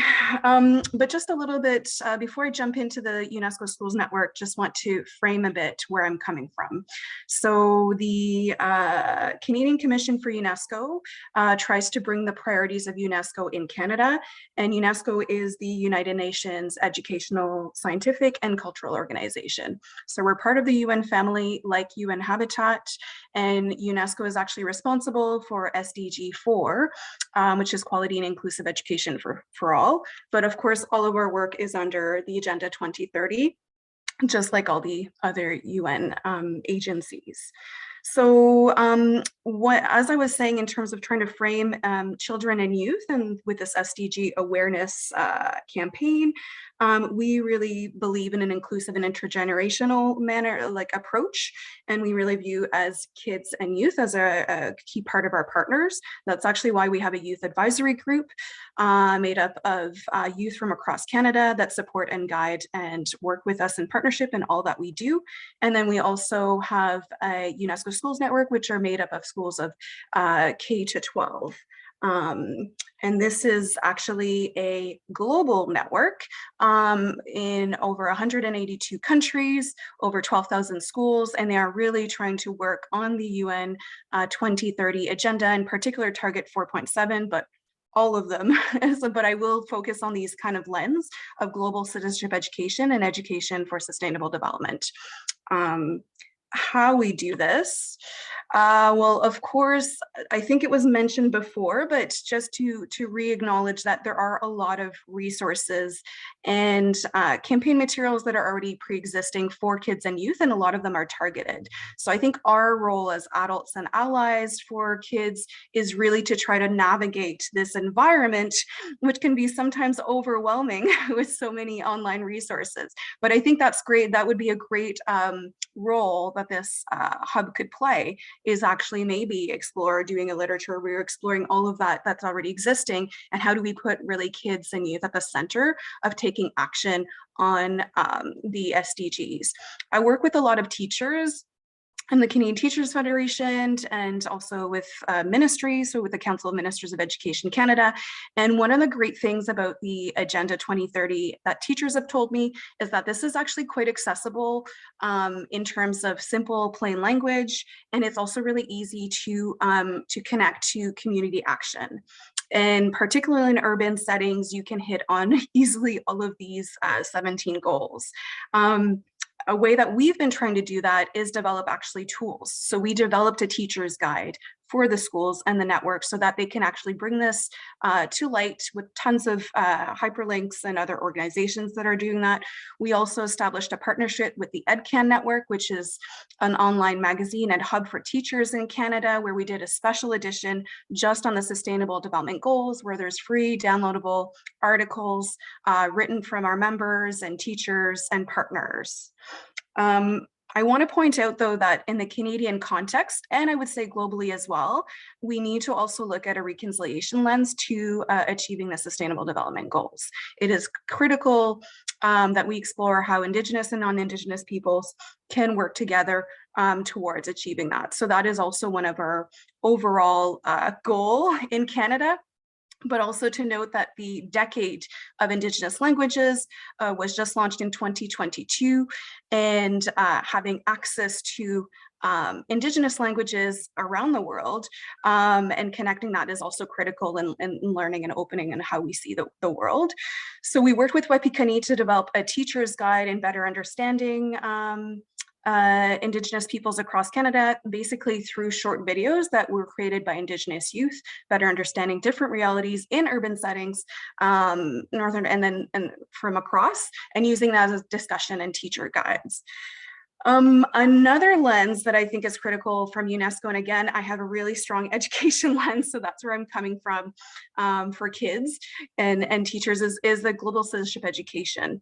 Global citizenship education has been, mentioned in different words from different presenters about how we are a global citizen and how we are interconnected. So I think there's so many different ways that we can do that with the SDGs. This is an example actually coming from Winnipeg, where we did diversity cultural project where there was Catholic, Jewish, Indigenous, an Islamic school that came together and basically learned from each other's faith and through different congregations, and then were able to better learn and share what global citizenship means in terms of how you see the world, how you practice, and how you're connected spiritually, and how you live in it. Many of you have been offering amazing examples for sustainable development, and the Agenda 2030 is actually looking at how we can create a sustainable future. And this is such a great way for an entry point for kids in terms of taking concrete actions on their environments and on climate change. We were actually selected to be one of the 40 pilot countries to work on a climate change project with Unesco, where there was a climate action guide, and we were really looking at a whole schools approach of involving the community, of reviewing curriculum, of really engaging infrastructure for greening schools as well. And lastly, that's where I think I'll end. I just want to say that, you know, we're already halfway through the Sustainable Development Goals Agenda 2030. We're really in the decade of action, and it really takes collaboration from all of us to try to achieve these. The pandemic has actually moved us behind for a lot of these achievements, and I think that this is what I'm so happy to be part of this, to see how we can all work towards that. So thank you, Miigwech. Thank you, Isabel. A number of great resources shared there, and sharing your sense of urgency that we continue to collaborate together on the 2030 agenda for sustainability. I'll move next to Josie Lederitz, Executive Director of BITE, Empowering Youth Society. Go ahead. Thank you, Alex. Thank you for the introduction. I'm coming to you today from the traditional territory of the Kandan First Nation and the Tanquichin Council here in Whitehorse, Yukon Territory. And BITE works on creating spaces for Northern youth to lead here in Northern Canada. And we work with a lot of marginalized youth, with youth that lives in small communities, and even Whitehorse, the capital of the Yukon. I mean, we only have about 30,000 people living here. So reading all this material, I'm really thinking, okay, how can we contribute, and how can the SDGs also include the communities and not just typical urban environments that we see in larger cities, because we face the same challenges for youth and kids here in the north, just on a much smaller scale.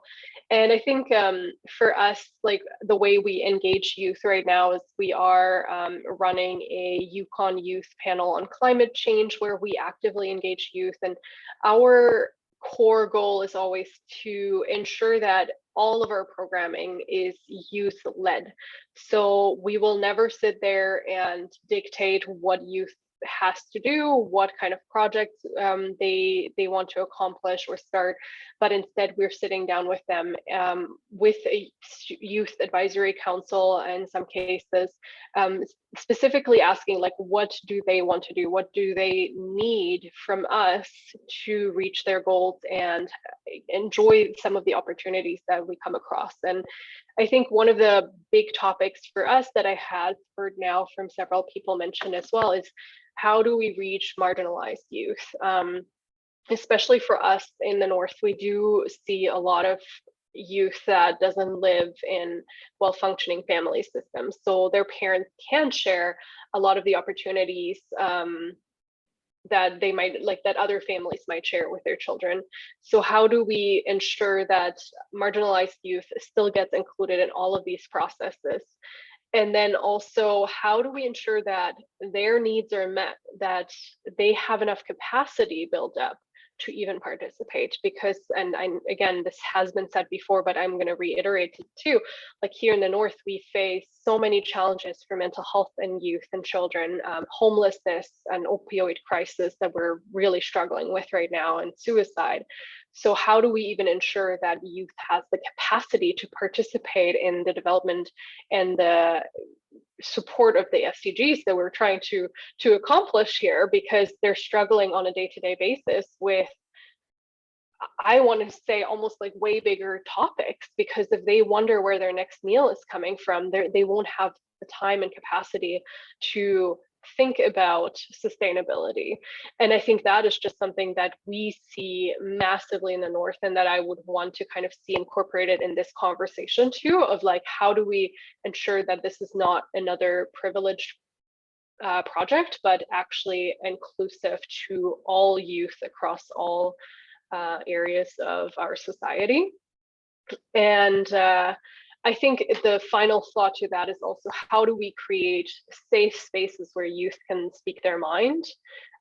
So for example, this meeting today, how in the future could that, for example, look by including youth and children and allowing them the space and time to speak up for themselves instead of adults making decisions for them. And I think that is just something that we at BITE are very passionate about, and that I definitely would want to see come into effect in this project as well, and just kind of see how we can incorporate youth directly into these processes. So those are my 2 cents, but I loved hearing from everyone else, and I'm really looking forward to hearing some more and staying connected in the process. So yeah, nice meeting you all, and thank you. Thank you so much, Josie, for joining us, and appreciate you sharing your remarks.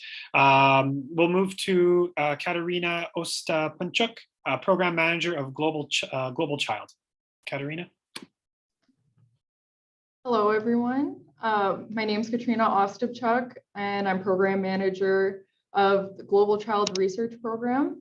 We are based at the University of New Brunswick on the east coast of Canada, but we are part of a team of international experts from around the world on children's rights. And so we come very strongly from a rights-based perspective, and that's what I want to talk about today. Reviewing the concept note, I noticed that children's rights are there implicitly, but there's no explicit mention of children's rights. Why is that important?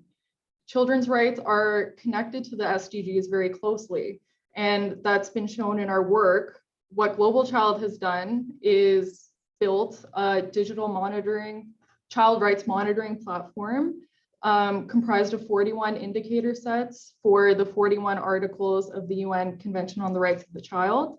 And in these indicator sets, we took targets and indicators from existing research and incorporated them into our platform. And this includes the SDGs. So children's rights provide an accountability mechanism to governments and empowerment to children. So yes, the SDG goals are important, and it's great to articulate the goals, but they're also legal obligations to children through their rights.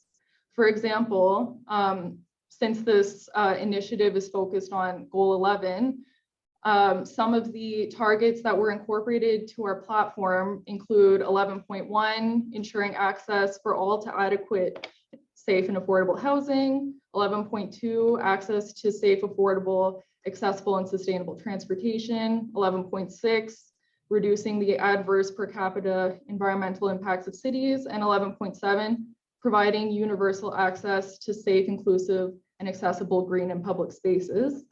And those relate to children's rights. For example, Article 23, the rights of children with disabilities; Article 24, children's rights to health; children's rights to a standard of living; the right to play, and so on and so on.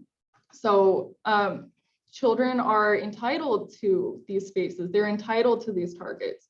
And it's important to convey that message to children, which we have done through our extensive global consultation with children, where we held workshops around the world with child-friendly educational materials, where we took each article under the Convention on the Rights of the Child, put it into child-friendly language, and had discussions with children, over 2,000 children from over 40 countries around the world. So that just shows you how interested children are in talking about their rights.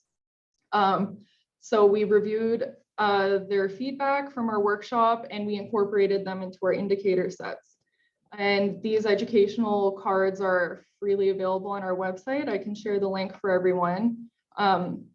but I think it's really important to include rights in this concept note and in this initiative going forward. And I know this approach has been mentioned by some other speakers, so thank you for that. But I just really wanted to highlight our position and our perspective because the SDGs are more than a goal. They're part of what children are entitled to from their government, and they're a mechanism for empowering children. So that's my main point. And thank you for inviting me here. I didn't want to take up too much of your time, but really just get the point across. So thank you very much. Thank you so much, Katrina. And if you have not already done so, please review that concept note that we shared in the Google Docs. We would absolutely love your feedback and comments. I think you had some great suggestions there as we move forward. Next, I'll move to Sheikhat, who's the Executive Director of Sorak, Bangladesh. Thank you so much, Alex. Thanks to all the previous speakers and speakers left after me. So this is really an amazing show, and I always love to be on an invitation from the Urban Economy Forum, as because this platform gives me a lot of good information to implement at home. So I am really amazed at how the organizations across many countries, not in just Canada, but in Belarus and Germany and many other countries, like they're thinking about young people's capacity and how they're utilizing the best of it.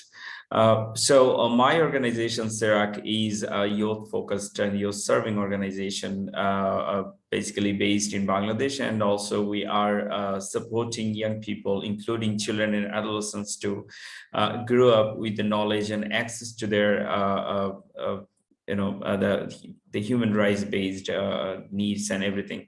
So over the last decade, we have been focusing our strategic programs around health and urban economy, especially improving young people's capacity to support livelihoods and everything. And since last year, we have started a new initiative in collaboration with UN Habitat and UN Democracy Fund to build urban youth councils in 4 cities in the country. So this unique initiative is engaging young people, including adolescents, and trying to be an official part of the municipality governance. This is the first time that such an idea is being implemented in the country, that the youth council will guide the mayor's office to decide what is best for them to either allocate budget or think of new programs that could support back, and also how they could localize SDGs.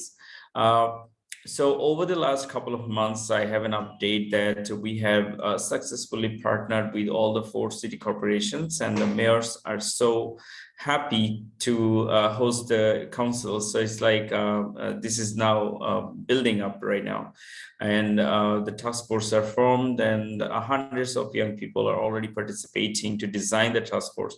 So this is where I want to connect and relate this to today's session, that how youths are connecting their ideas to co-create a council that will serve back to their rights and needs. So when we are engaging young people, thinking of how they can bring in the best ideas from their minds. So the first barrier that we faced is the traditional mindset among the municipal governance mechanism. So this is the first time I already mentioned that they never had this experience of hosting like a bilateral dialogue, and the other party is young people, they're not just audience. So this is a point when one of the previous speakers mentioned that the people are not just on the table, they're speaking, they're leading the discussion. So this is where young people and adolescents in the cities are currently doing in Bangladesh.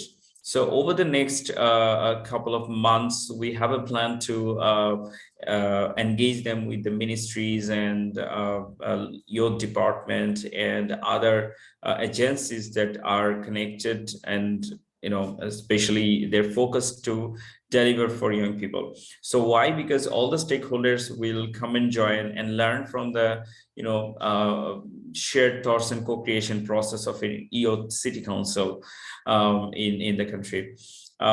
Further, I'm here actually. I think the first concept note first gave me an idea that all these presentations, all these ideas that are shared here, I can take some of them and perhaps I can relate these to the next agendas of the Youth Council task forces. So one of that I could really take from here is how the city council can guide the schools to initiate something like archiKIDs are doing. And perhaps we would really like to have a connection with the potential partners spoke before me, so that is there any scope that we as Sorak or the city councils who are supporting, we can partner with you to develop a networking mechanism so that we have an exchange from you. So there is an opportunity for the young people based in these cities and especially the children in the schools. I can also share that the pandemic has pushed us and the young people, especially the students and children at home. So they are suffering from a lot of anxiety and, a long time out of school, like home-based virtual reality. So this is making them so depressed and, they don't know what to do. A lot of them are, mostly addicted to games and anything. So it's like how we can transfer this knowledge to that particular community, so especially these children, so maybe they would have interesting sort of contents that would be connected to co-create, to design, to stimulate their brains, and so it's like not just a curricular education, rather this co-curricular activity to design how the city they're living in, what they want to have in their city, a park or anything. So these ideas can also be transferred to the city council, urban youth council agenda every month. So what happens? The kids can design their city. It's like a city or a corner or anything they could think of, they could share, and this knowledge, this message and information will be transferred to the urban youth council. The urban youth council makes this at their agenda and takes it to the mayor's office and advocate for the implementation. I mean, that's a real easy mechanism that I can connect in a linear way. Maybe this is an opportunity for us to learn from you as well, and if there is something that the urban youth council can deliver, especially how they are influencing the policymakers at the local level, local governance, how children are influencing their policymakers. I mean, these experiences can, of course, be the next agenda of the Urban Economic Forum and the Urban Pavilion in Regent Park. I mean, for the agenda, I think. So, yeah, exactly. So, thank you so much, and also. I'm pretty much hoping that all the presentations will get, and of course will take the best of it to use at home. And thank you so much for hosting me, and I love to be here again. Thank you. Thank you, Sheikhat. Some clear suggestions on how we can move forward with collaboration with you, and also a call for collaboration in general. Next, I'll move to Victoria Thornton, Chair of the Thornton Education Trust. Victoria. Hi, thanks everybody. And again, likewise, it's great to see some faces I know, but lots of new faces. I haven't done a presentation, and I actually just sort of want to take you slightly the sort of journey I've been on. I founded an organisation, not-for-profit, architecture education, called Open City, Open House. And we created a network, Open House worldwide, to 46 cities around the world, and 5 continents. And of course, that has a lot of it's about engaging people, about their city, about their neighborhoods. So there's just to show that all these projects are great, and we've all done these. And as part of Open City over 10 years, we worked with 30,000 kids in London directly, bringing sort of their environments and their built environment to them through delivering programs like architecture in schools, My City 2, and creating a manifesto for London for young people. But we also recognise, and this, I think this is why I was particularly interested in this group as well, this initiative, is we were doing 30,000, that was a lot each year, but there's 2 million kids in London. So were we actually getting to as many as we could? And obviously we could have done more, but sometimes it comes down to funding, and a lot of these initiatives come down to issue of funding as well. And also there's brilliant initiatives around, and I think Angela was kind of alluding to some that we all recognise, and some of them I've been hearing today are been fantastic, and I recognise them through the child-friendly cities section, where, for instance, one of the local London councils has taken that policy and put it through all its planning policies. And actually, I think that's quite an interesting thing. It's because you need sometimes to hook with the child-friendly and the rights of children into policies, and they can be local government, regional or national, but they're not usually automatically there. So I think actually finding mechanisms that we can have evidence base to actually prove that what difference this all makes in terms of when we're talking about sort of physical and sustainability, that it really has an impact and it should be taken on board. Because still we're quite piecemeal around the world, you know, there's lots of them, but they sometimes depend on funding as well. So it isn't embedded in government thinking or policy thinking. And I did a sort of MA. I wanted to look at architecture policy with children. I couldn't find much architecture policy or built environment policy. It used to be procurement as well, and that will have sustainability in, but it had nothing about engaging young people. So they were disconnected. And again, I heard some others talking about that disconnection. It's not embedded. And I think this is, without we're trying to embed, it's very, very difficult. So that's why I welcome this initiative of bringing the evidence together, and hopefully what we can do with this is actually show its value, and it's a must-have, not a nice-to-have, because education and young people have always been on the edge of, when we're talking about sustainability and everything else, built environment.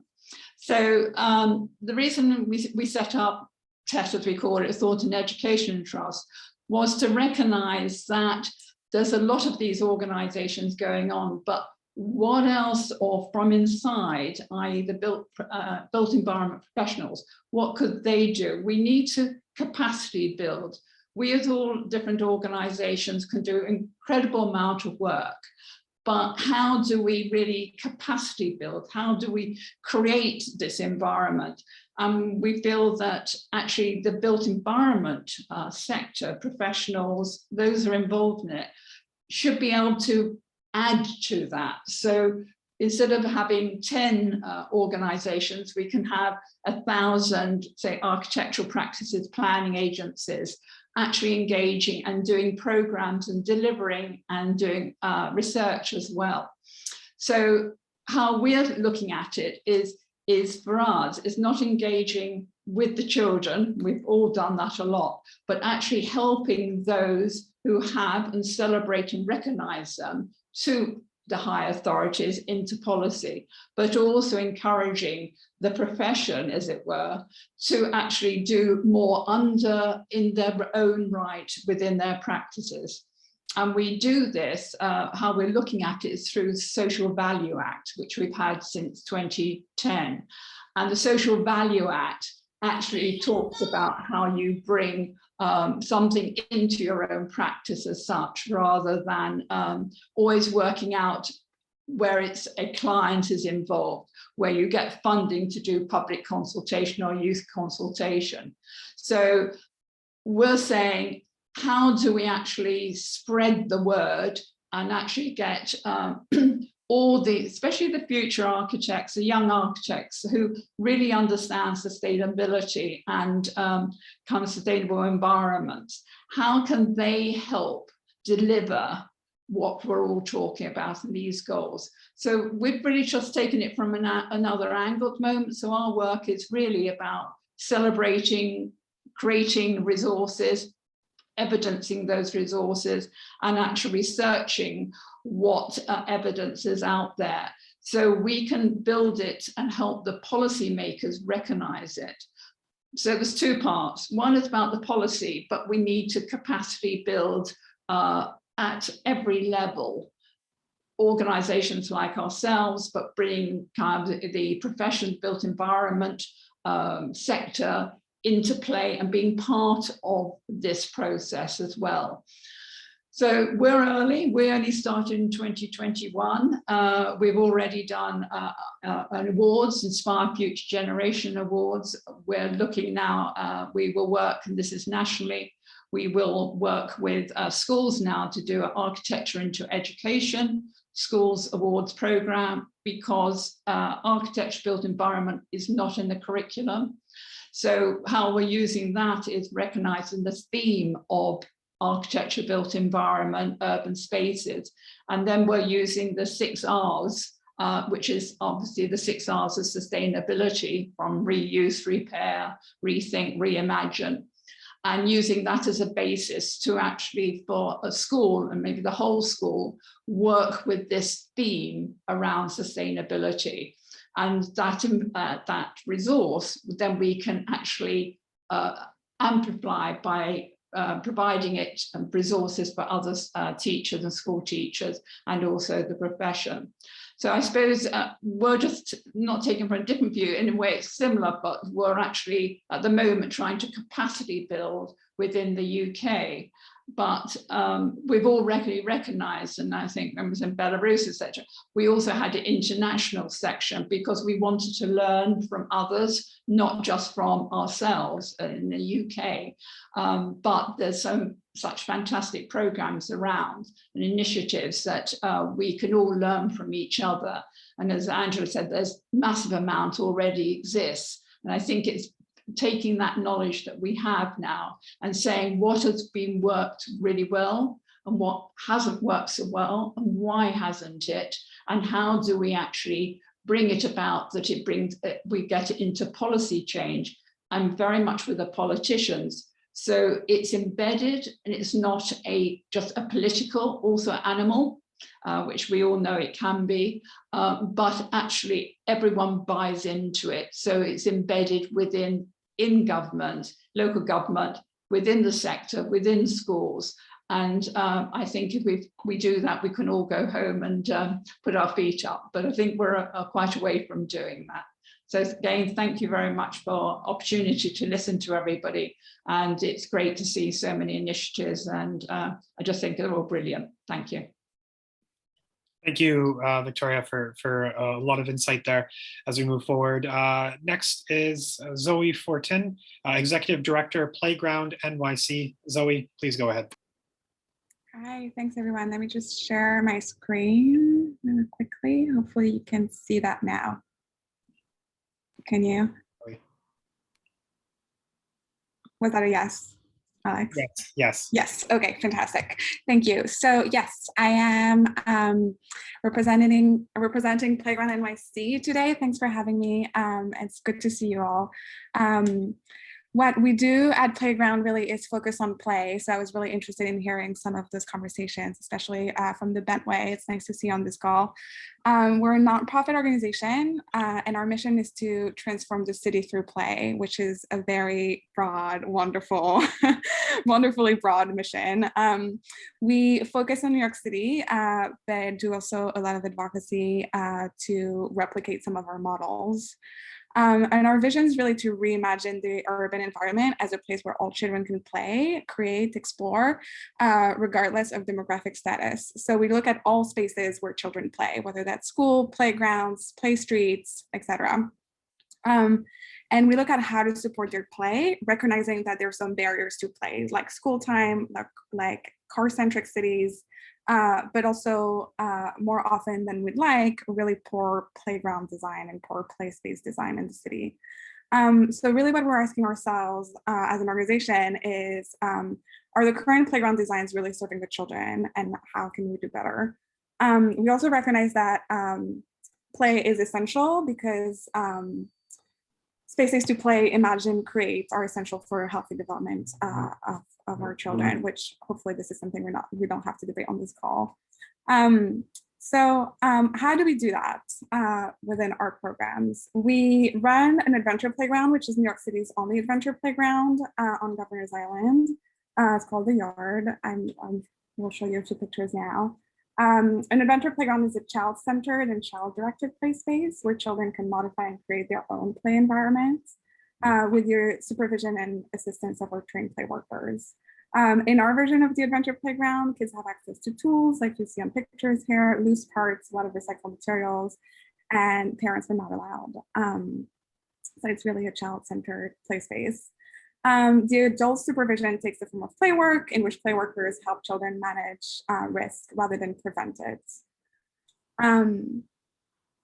This is sort of a recap of our adventure playground and how they're done across the world, really. There are a few of them in Europe, for those of you who are familiar with the concept in the UK. So over the years, we were created in 2016. We've served thousands of kids who have visited our adventure playground on Governor's Island. This is another picture of what we do. It changes every day because the kids are in charge of building their own environment.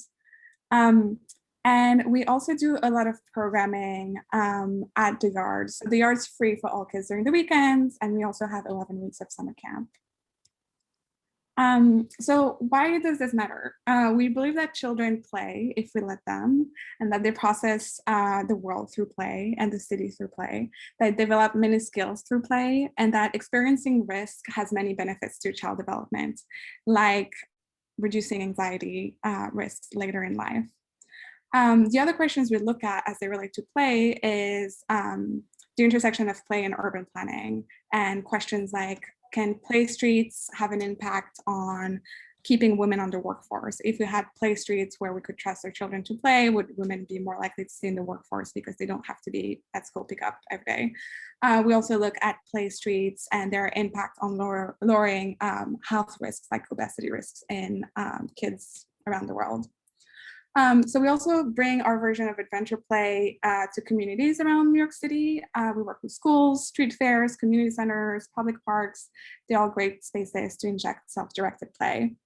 Our team of play workers host pop-ups in communities, and these events really provide young people with the opportunity to use their imagination to build and create their self-directed loose parts play, and to really have a time and space to make their own decision on how to use material, space, and time.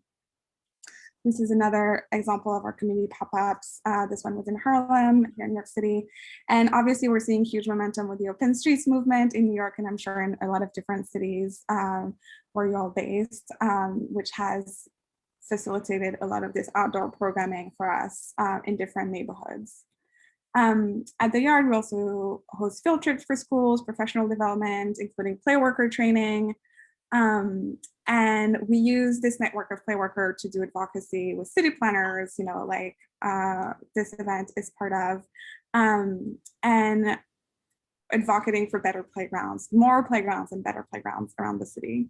So we're really focused on New York City again, but we hope to empower all of you to think about playgrounds differently and think really and study play, which is really a child's work and main occupation, hopefully, and to ask yourself what, you know, we can all replicate in our own urban settings, and how can play be for but also by kids. Thank you all so much for having me. This is my contact information if you'd like to discuss further. Thank you so much, Zoe, for sharing all of that. It is coming close to 12:30. We will continue our conversation here. I ask that if you are available, please do stay with us. We still have a couple more remarkable speakers. And with that, I'll introduce Negar Farhajiani, artist and curator of Tehran Monoxide. Negar, the floor. Hello. Yeah. Hello. Thank you for inviting me to this great roundtable and previous presentation. I want to share the screen with you. Okay. Okay.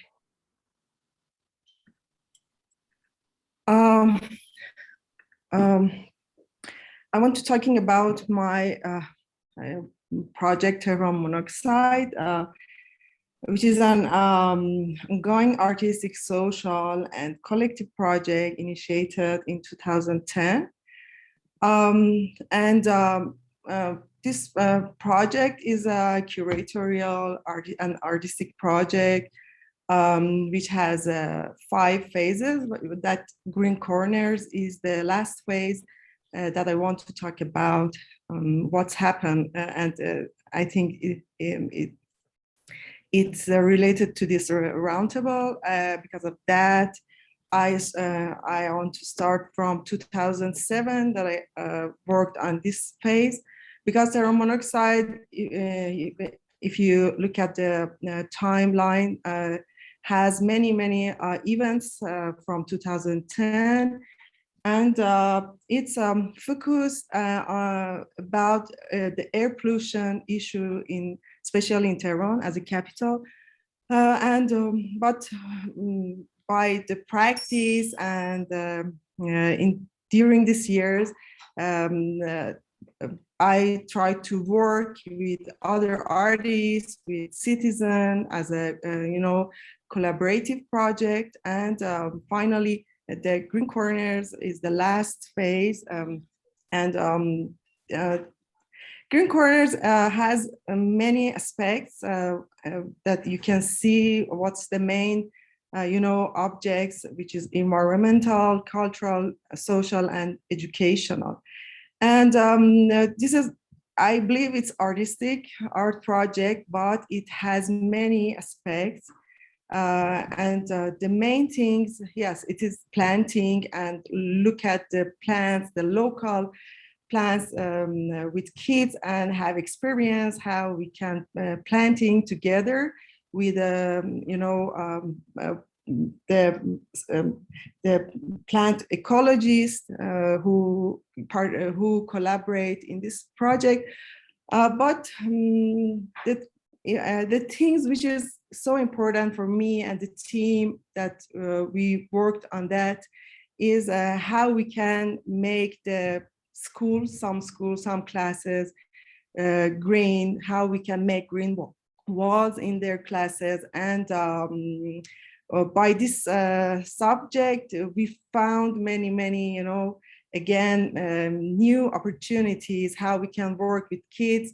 And in this way, we try to work with, the kids in another city in Iran, like the city Bam, it's a center of Iran, or the city in north of Iran, in Saudry. And all the kids, join us in some workshops, and we try to planting together. But a very important part, again, I want to emphasize on that, is one is cultural, and another part is social, how we can make this opportunity for kids. For example, we ask them to planting, and then they can exchange the plants between, 2 cities or 2 schools, or also maybe 2 countries. I don't know if it's possible. It can be great opportunity, but exchanging the plants and making a bridge or making network or making connection between kids, getting very important part of the Green Corners project. So yeah, we try to travel in many cities and have workshop. Also, I had chance working with archiKID as a workshop in Tehran. And yeah, finally, if you look at this image, especially, you can find how kids getting together and try to read the letters and the things that other kids from other cities wrote for them as a gift. And Green Corners has educational also objects that can help some schools or any teachers are interested in this project to how they learn and how they teach arts or science or another things. And it can be a very interesting way for kids to learn more. In Green Corners, we try to have workshops, and during the workshops, we try playing, writing and planting all together. And we believe that in this way, it can be a very good way for, to teach better and kids learn better than in other ways. Green Corners had chances to present the documentation and films, videos, and photos, also letters in some countries like Germany, in Berlin, and in Istanbul, Turkey. And we are looking for another chance to have workshops in other cities and have collaboration and cooperation with any institute or organization. Thank you. Thank you so much, Negar. Next on our agenda is Danielle Ungara, a manager representing the Child Welfare Immigration Center of Excellence, Peel Children's Aid Society. Good morning, everyone. Good evening for those of you abroad. I'm joining from the Child Welfare Immigration Center of Excellence with Peel Children's Aid Society in Ontario, Canada. And I'm joining and grateful to the Indigenous communities, past and present, grateful to be joining from the land under Treaty 13 in Toronto. When I hear the powerful presentations this morning, I'm really in awe of the work that's happening around the world. And innovation and transformation are so powerful. These words in our field really help to energize and motivate us. It is necessary, though, as we think about innovation, that we're focused on today, as someone has said previous, and as well the future, which is no easy thing. And recognizing the past and acknowledging the future help us to remain focused.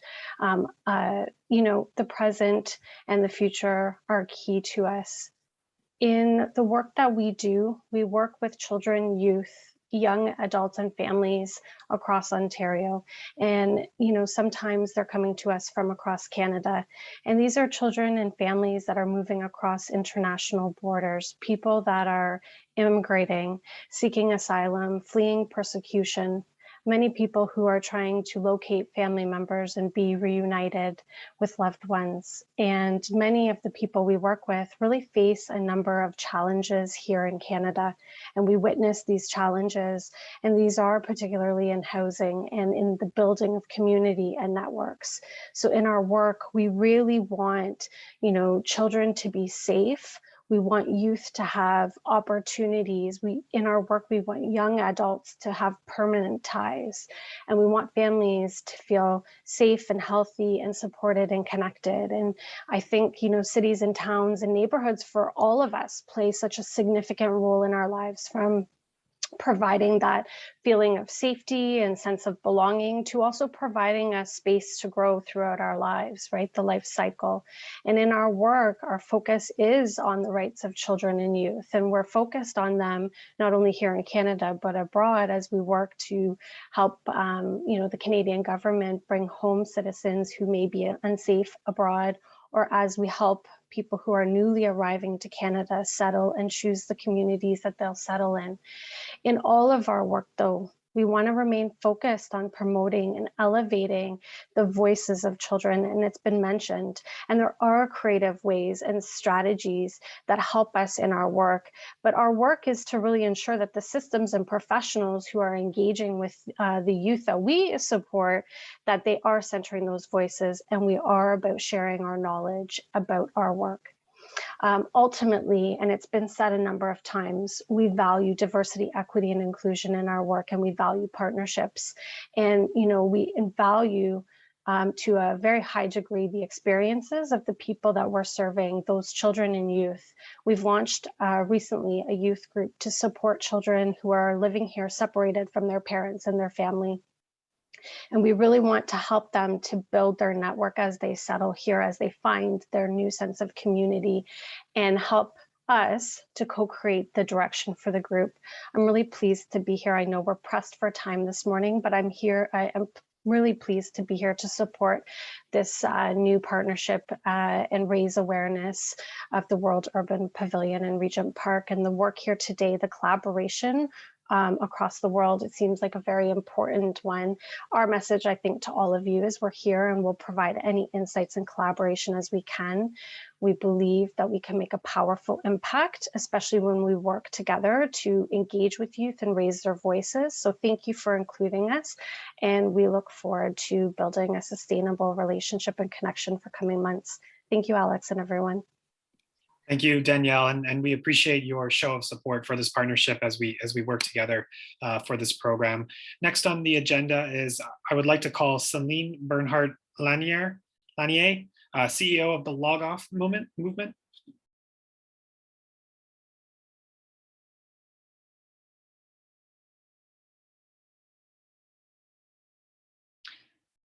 Okay, with that, I will move to the next speaker, Amanda Gianni, teacher with the American International School in Vienna. Hi, thank you so much for having me. I am so grateful to be part of this conversation. I have really enjoyed listening to all of you and taking my extensive notes on all of the collaborations that I would love to have. I am a third grade teacher. I am sort of in the trenches of being in the classroom and working directly with students. I am also the leader of our new international mindedness team in our elementary school. Our building is pre-K through 12. And one of our goals this year was to take a look at some of the things that we have in place, like what many international schools have, which is an international day, where we get to walk around and say, look at us. We are so international and we have students from 61 countries and we're so diverse, and we wave our flags and we eat some food and then we call ourselves diverse, and that's the day. And we wanted to take a look at that and really think about what does it mean to be international? What does it mean to be a global citizen? And how can we explore that in ways that allow us to really build empathy and explore inclusion and equity? And we decided that a day like that just wasn't what was going to fit that.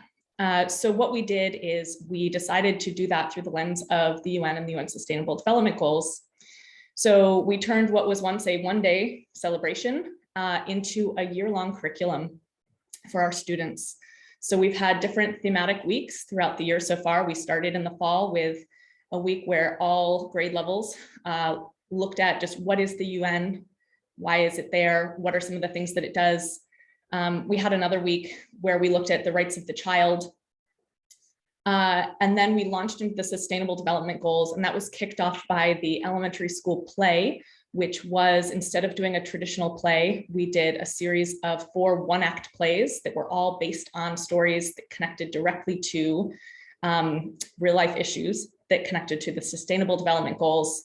The actors were able to sort of research the context of the story that they were telling, and then they also found organizations that were connected to them, so also acted as a fundraiser when we were performing. And we were lucky enough, we were the very, very last event that got to happen before everything shut down this year here in Vienna. So had we planned it for 12 hours later, it would have been canceled. So we felt very lucky for that. And now we are in a 3-month sort of deep dive into the Sustainable Development Goals. So throughout all the different grade levels, as a team, we've provided resources for our teachers. We've teamed up with our parent-teacher organization, and in the past, a lot of what they've done is decorations and bringing in food for events. And we said, well, how can we collaborate you in ways that are going to be more meaningful and provide deeper learning? And they have come up with interactive bulletin boards for our whole school for the different deep dives. So it's been a really amazing thing. And then the goal in the end is that it will result in service learning for all of our classrooms and grade levels.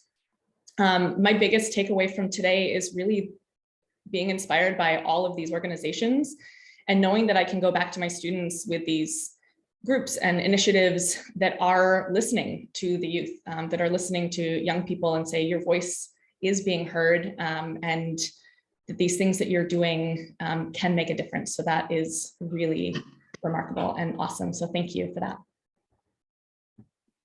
Thank you so much, Amanda. Next on the agenda is Eugene Quinn, urbanist and DJ from Whoosh. Hello from Vienna, Austria. We are involved in city storytelling here in Vienna to create a sense of belonging for young people. I developed a walk where children would show adults around the city, and I got a group of school children to show us their hiding places that they go to be far away from adults.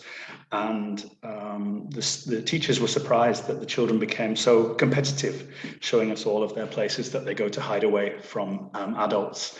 And we as adults couldn't reach quite a few of the places, which was great for the kids, but we became quite dirty and quite wet.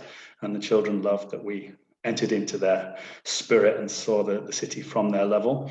I also do a music safari where I go into schools and ask the children, which music do you listen to at home, which you never hear out on the streets? So to hear music from different ethnic minorities groups in Vienna.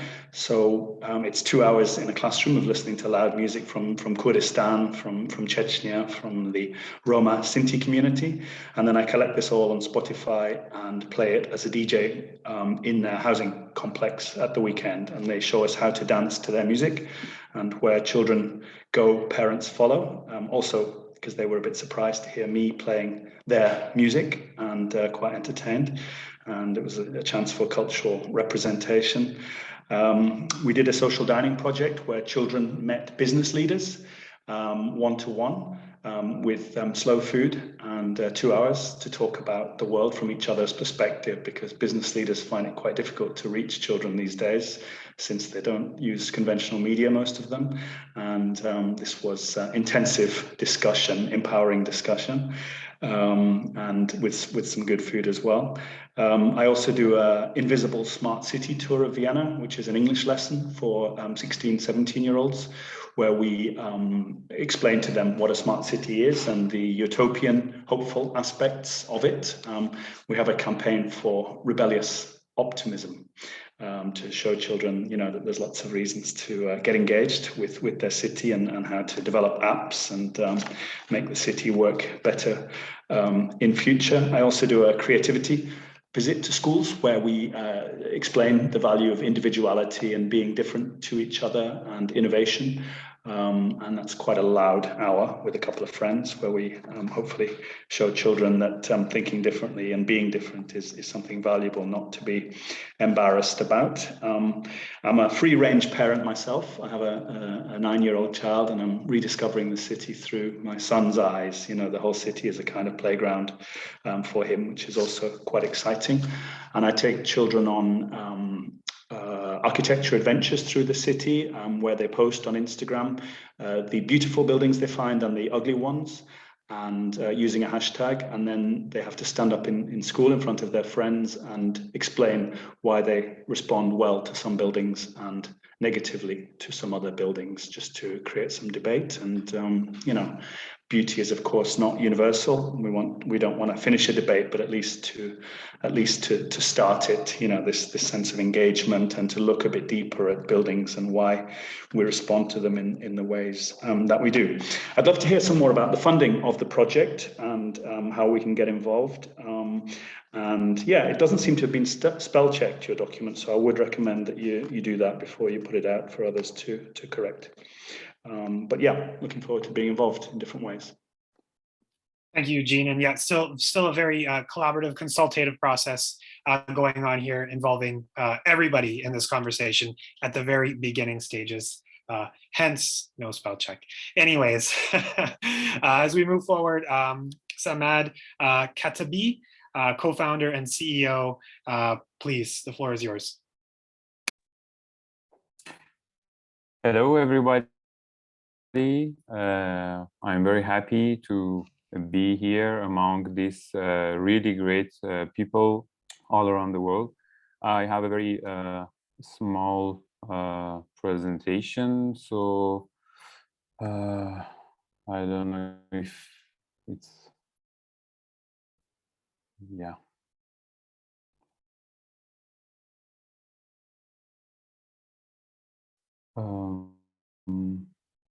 It seems that there's sort of a problem here.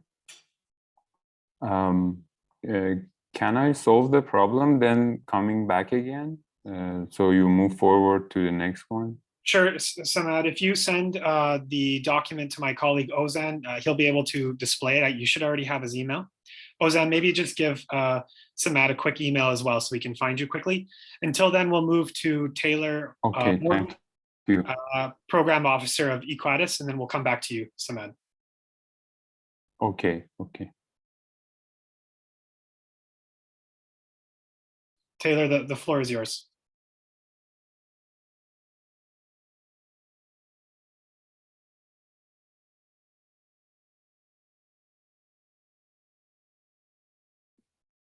Taylor, perhaps you need to unmute yourself. I see you in chat there.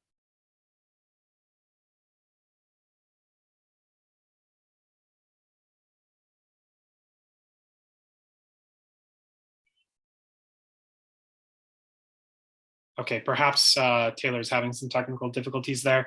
Ozan, are you able to give us an estimation on the timing of the presentation? Is it 30 seconds or is it going to take longer? I haven't received the document yet, so. No problem. Perhaps I'll let Krishnan or Reza, who's the chair of Urban Economy Forum, share some of their remarks as kind of the closing statement. And then hopefully after they're done, Samad can present finally, and then we'll close then.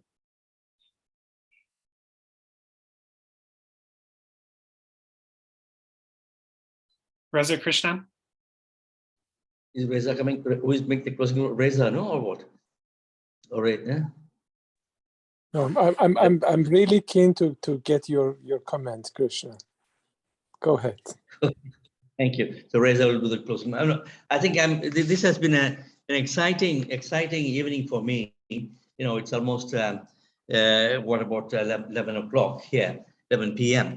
And so it has been a wonderful evening to hear to so many, you know, what shall I say, talented people with experience in organizations on the basis of children and the built environment SDGs. Yeah. So it was interesting to learn that, you know, to again reiterate the fact that built environment is a catalyst for critical thinking. And one theme that went, you know, one word that was in almost all the presentations was that collaboration. The word collaboration means collaborare. Lavorare in Italian is to work. You see, work together. So that's what I think. One of the main takeaway from this is this is an opportunity for us to work together. So to raise public awareness and how even public events are leading to what shall I say, networks and interesting innovative approaches. Yeah, and we also heard that it's important to listen to children, not as tokenism. and voices of children and young people are taken seriously as important that we do it, not as people who consume our ideas. And also the idea of the indigenous people, their land rights came again and again as an important theme that we need to be looking into. It's also interesting to see that Canada, with so much of green space, actually a lot of green space is not available. There's a gap or access to green space is something that was mentioned. And World Urban Pavilion has the potential to impact child-centered development and shaping urbanization in this regard. Yeah, that's interesting. And in that respect, there's an opportunity for us to work with Unicef Global as well as in the child-friendly cities. And so the idea of schools like Bayview Glen being an important model for global integration of sustainable development again was interesting for me to see. And the importance of one size does not fit all that came up also among many people. Different situations need different analysis and different understanding. So legacy of collaboration, that's a need for the programs. Yeah, SDGs and rights of indigenous people came up again. The question of children's rights is something important that we may have to focus on. So the document, it said, does not necessarily explicitly talk about the rights. So it's something that we need to look into. And so in that respect, the play provocation kit was being mentioned again, and learning about space and changing space. That's something interesting that we heard. And how school syllabuses and teaching can be, actually tailor-made for the SDGs thing, And so the another point that I got from this meeting was co-creating SDGs with children. And that's why the use of the idea of Minecraft came here, the model of how the surroundings and public space and informal space can be used in even places like Beirut. This can be replicated elsewhere. So there's a nexus of public space and co-creation and cohesion. So mapping out, most importantly, what came out of this meeting was mapping out what is already there. We have to, the pavilion and the programs should see who does what already, how can we build on that, you see. The Convention on Rights of the Child was mentioned, and Canada is already a pioneer. It is one of the 40 countries when it comes to SDGs and learning. So our Canada Pioneer Program fits in very well with this. And the child-friendly rights and child-friendly education is being embedded. It is being mentioned also. So I don't need to summarize the whole thing. When I remember all these interesting ideas, experiences, and the lessons learned and good practices being presented today, it really bodes well for the kickstart of our kids and urban SDG program. So I think it's important that on behalf of myself, I say I have to thank all the people who participated in this. Yeah. And I think we can build on the ideas of the participants today. And I'm confident that we'll be able to craft solutions. We need to build the kids and the urban SDG program, a stronger, resilient, and equal cities to come from that, you see. So I think this is the main message that I have. If I want to sort of, in three words, you would say it's about collaboration, it's about co-creation, it's about understanding what's already done and engaging children in what needs to be done afterwards. Yeah. So I think I'm very happy that this bodes well for furthering our interest on children SDGs as a part of the urban. Personally, thank my colleagues, mainly sort of Ozan, who was single-handedly did a lot of work along with Alex, Hilda, and Fazile, and all the volunteers that have been working on. And so I think I have only, I'm just overwhelmed by the kind of inputs that I have. I don't think I'll be able to sleep tonight because I've been thinking of all this, during my resting time. Thank you very much. Thank you for that, Krishnan, and a little unorthodox there because we let the closing remarks happen before the final speaker. But I believe Samad is available and ready to present now. Thank you, Krishnan. Yes. Thank you so much. Okay. Hello again. Sorry for the problem. I hope that now it's everything is okay now, and you can see my screen, I think. If yes, please just somebody tell me if it's okay or not. Looks great, Samad. Okay. I am the co-founder of Bahamzi, a startup, very small company in Tehran focused on introducing the potentials of board game culture to the society in a design-driven, experimental manner. By a series of social game events, we try to activate the public space and discover its possibilities. And since we are reaching to the end of the meeting, I just tell a quick story of our experience in some limited amount of slides. So the topic that I want to show you is a fragile moment of social justice that is happening through social games. And this experience is from it's coming from 7 years of experience that we did in our society here in Iran. We start the idea by feeling this, losing this sense of belonging and connectedness in our society. And I think it's also coming from other parts of the world as well. And with this, formulating the structure, we feel the urge to a paradigm shift from extreme individualism to somehow feel the other, and from personal interest to common interest, and all of those sort of things. And we choose games as this powerful tool that can be make a bridge between these social gaps. And we took very simple games like categories, the word game. It's a very popular word, famous game, and like paper and scissors. And we try to make these famous games in as a card games. And we start to play with these card games in society, in social events since 2016. And during these years, we develop the games and we make this community bigger and bigger. And after some experiments, we also succeed to introduce the society, the board games, because the board games in Iran is not that popular that it is in United States, Canada, or Europe. So we try to make the public introduced to this potential. And my friend Panta from archiKID were describing this event from 2019. We were also collaborating in that event, and this particular scene that you are looking at is the moment that with these giant dices, we put them on the ground and we invite all the pedestrians and people to play.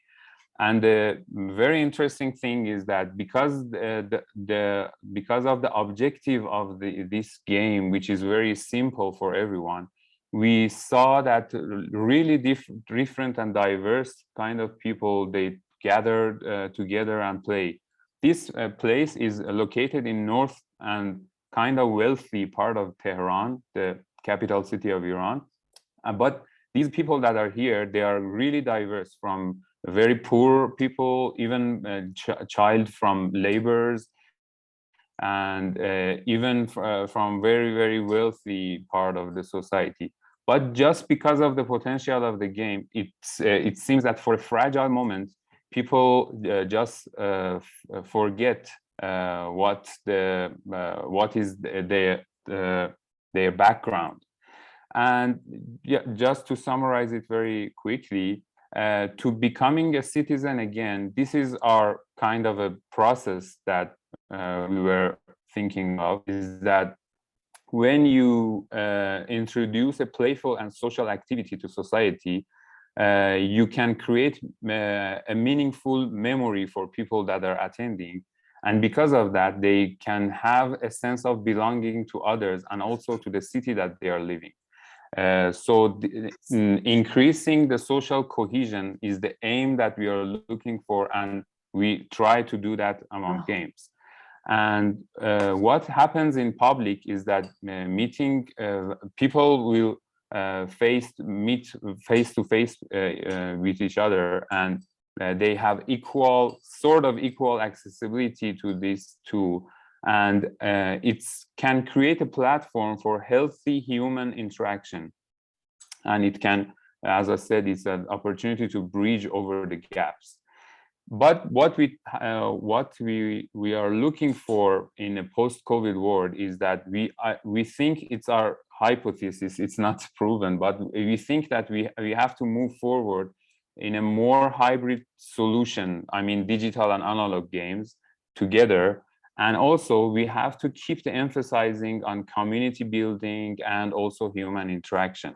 I think this fragile moment of social justice can be evaluated if the decision makers all around the world, in our country and everywhere, can focus on this potential of these social games and enhance the capability of this particular tool.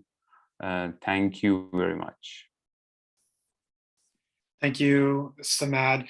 I'm just going to give the floor quickly to Taylor, and then I'll give the floor as final remarks to Reza. Taylor, I know you had some things you would like to say. Hi, everyone. Thank you. Sorry, I was having issues earlier. I am with Equitas, the International Center for Human Rights Education. In Canada specifically, we work with partners across the country and their youth are leading projects on everything from work around gender equality, sustainable cities, just everything linked to SDGs, and they're so inspiring.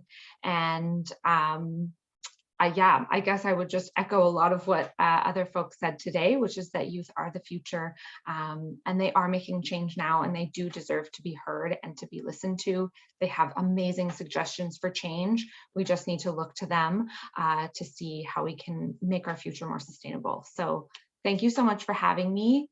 I'll keep it brief, but happy to connect after today with folks. Thank you, Taylor. And for our closing remarks, I'll turn the floor over to Reza Pourazeri, Chair of Urban Economy Forum.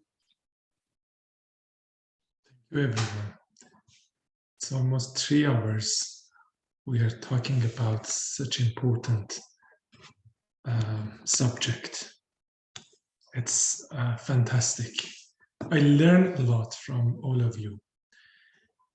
I wrote some of the key points in the process of realizing sustainable development goals, in the process of establishment of World Urban Pavilion. Always I thought we need to create kind of direct interaction with the youth and with kids, as we are thinking about we should change, fundamental change about our urban lifestyle. Specifically after COVID, we faced with lots of serious fundamental challenges that push us to change. This is a momentum we need to use as our world changing a lot. And we thought some things, if for example, we stay at home, some things happen. It was huge, but it was not. We face with this problem. We have a great experience now. We see impact of this kind of big change on our environment. I always, during the discussion, come back to the COP26. It was very highlight for me. We had not very good summary from COP26. And I believe we need to push politicians to change.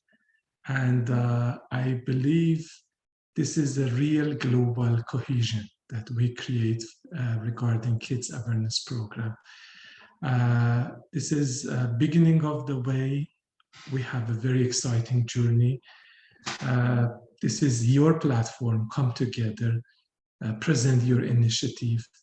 And we have great support. I appreciate Government of Canada to support this initiative, and also UN Habitat to accept and establish this important global knowledge exchange hub in Toronto. And also CMHC support a lot. This is opportunity to appreciate archiKID. You are great. You did a lot, and you can lead this conversation. And I see there are lots of great organizations with fantastic experience. We need to say welcome to all of them to create kind of global awareness program, and we can move forward with that. Thank you, everyone. Bye. Thank you so much, Reza. And with that, we will close our meeting. Thank you to everybody who joined us and stayed with us, and looking forward to next steps. See ya. Bye-bye. Bye. Bye.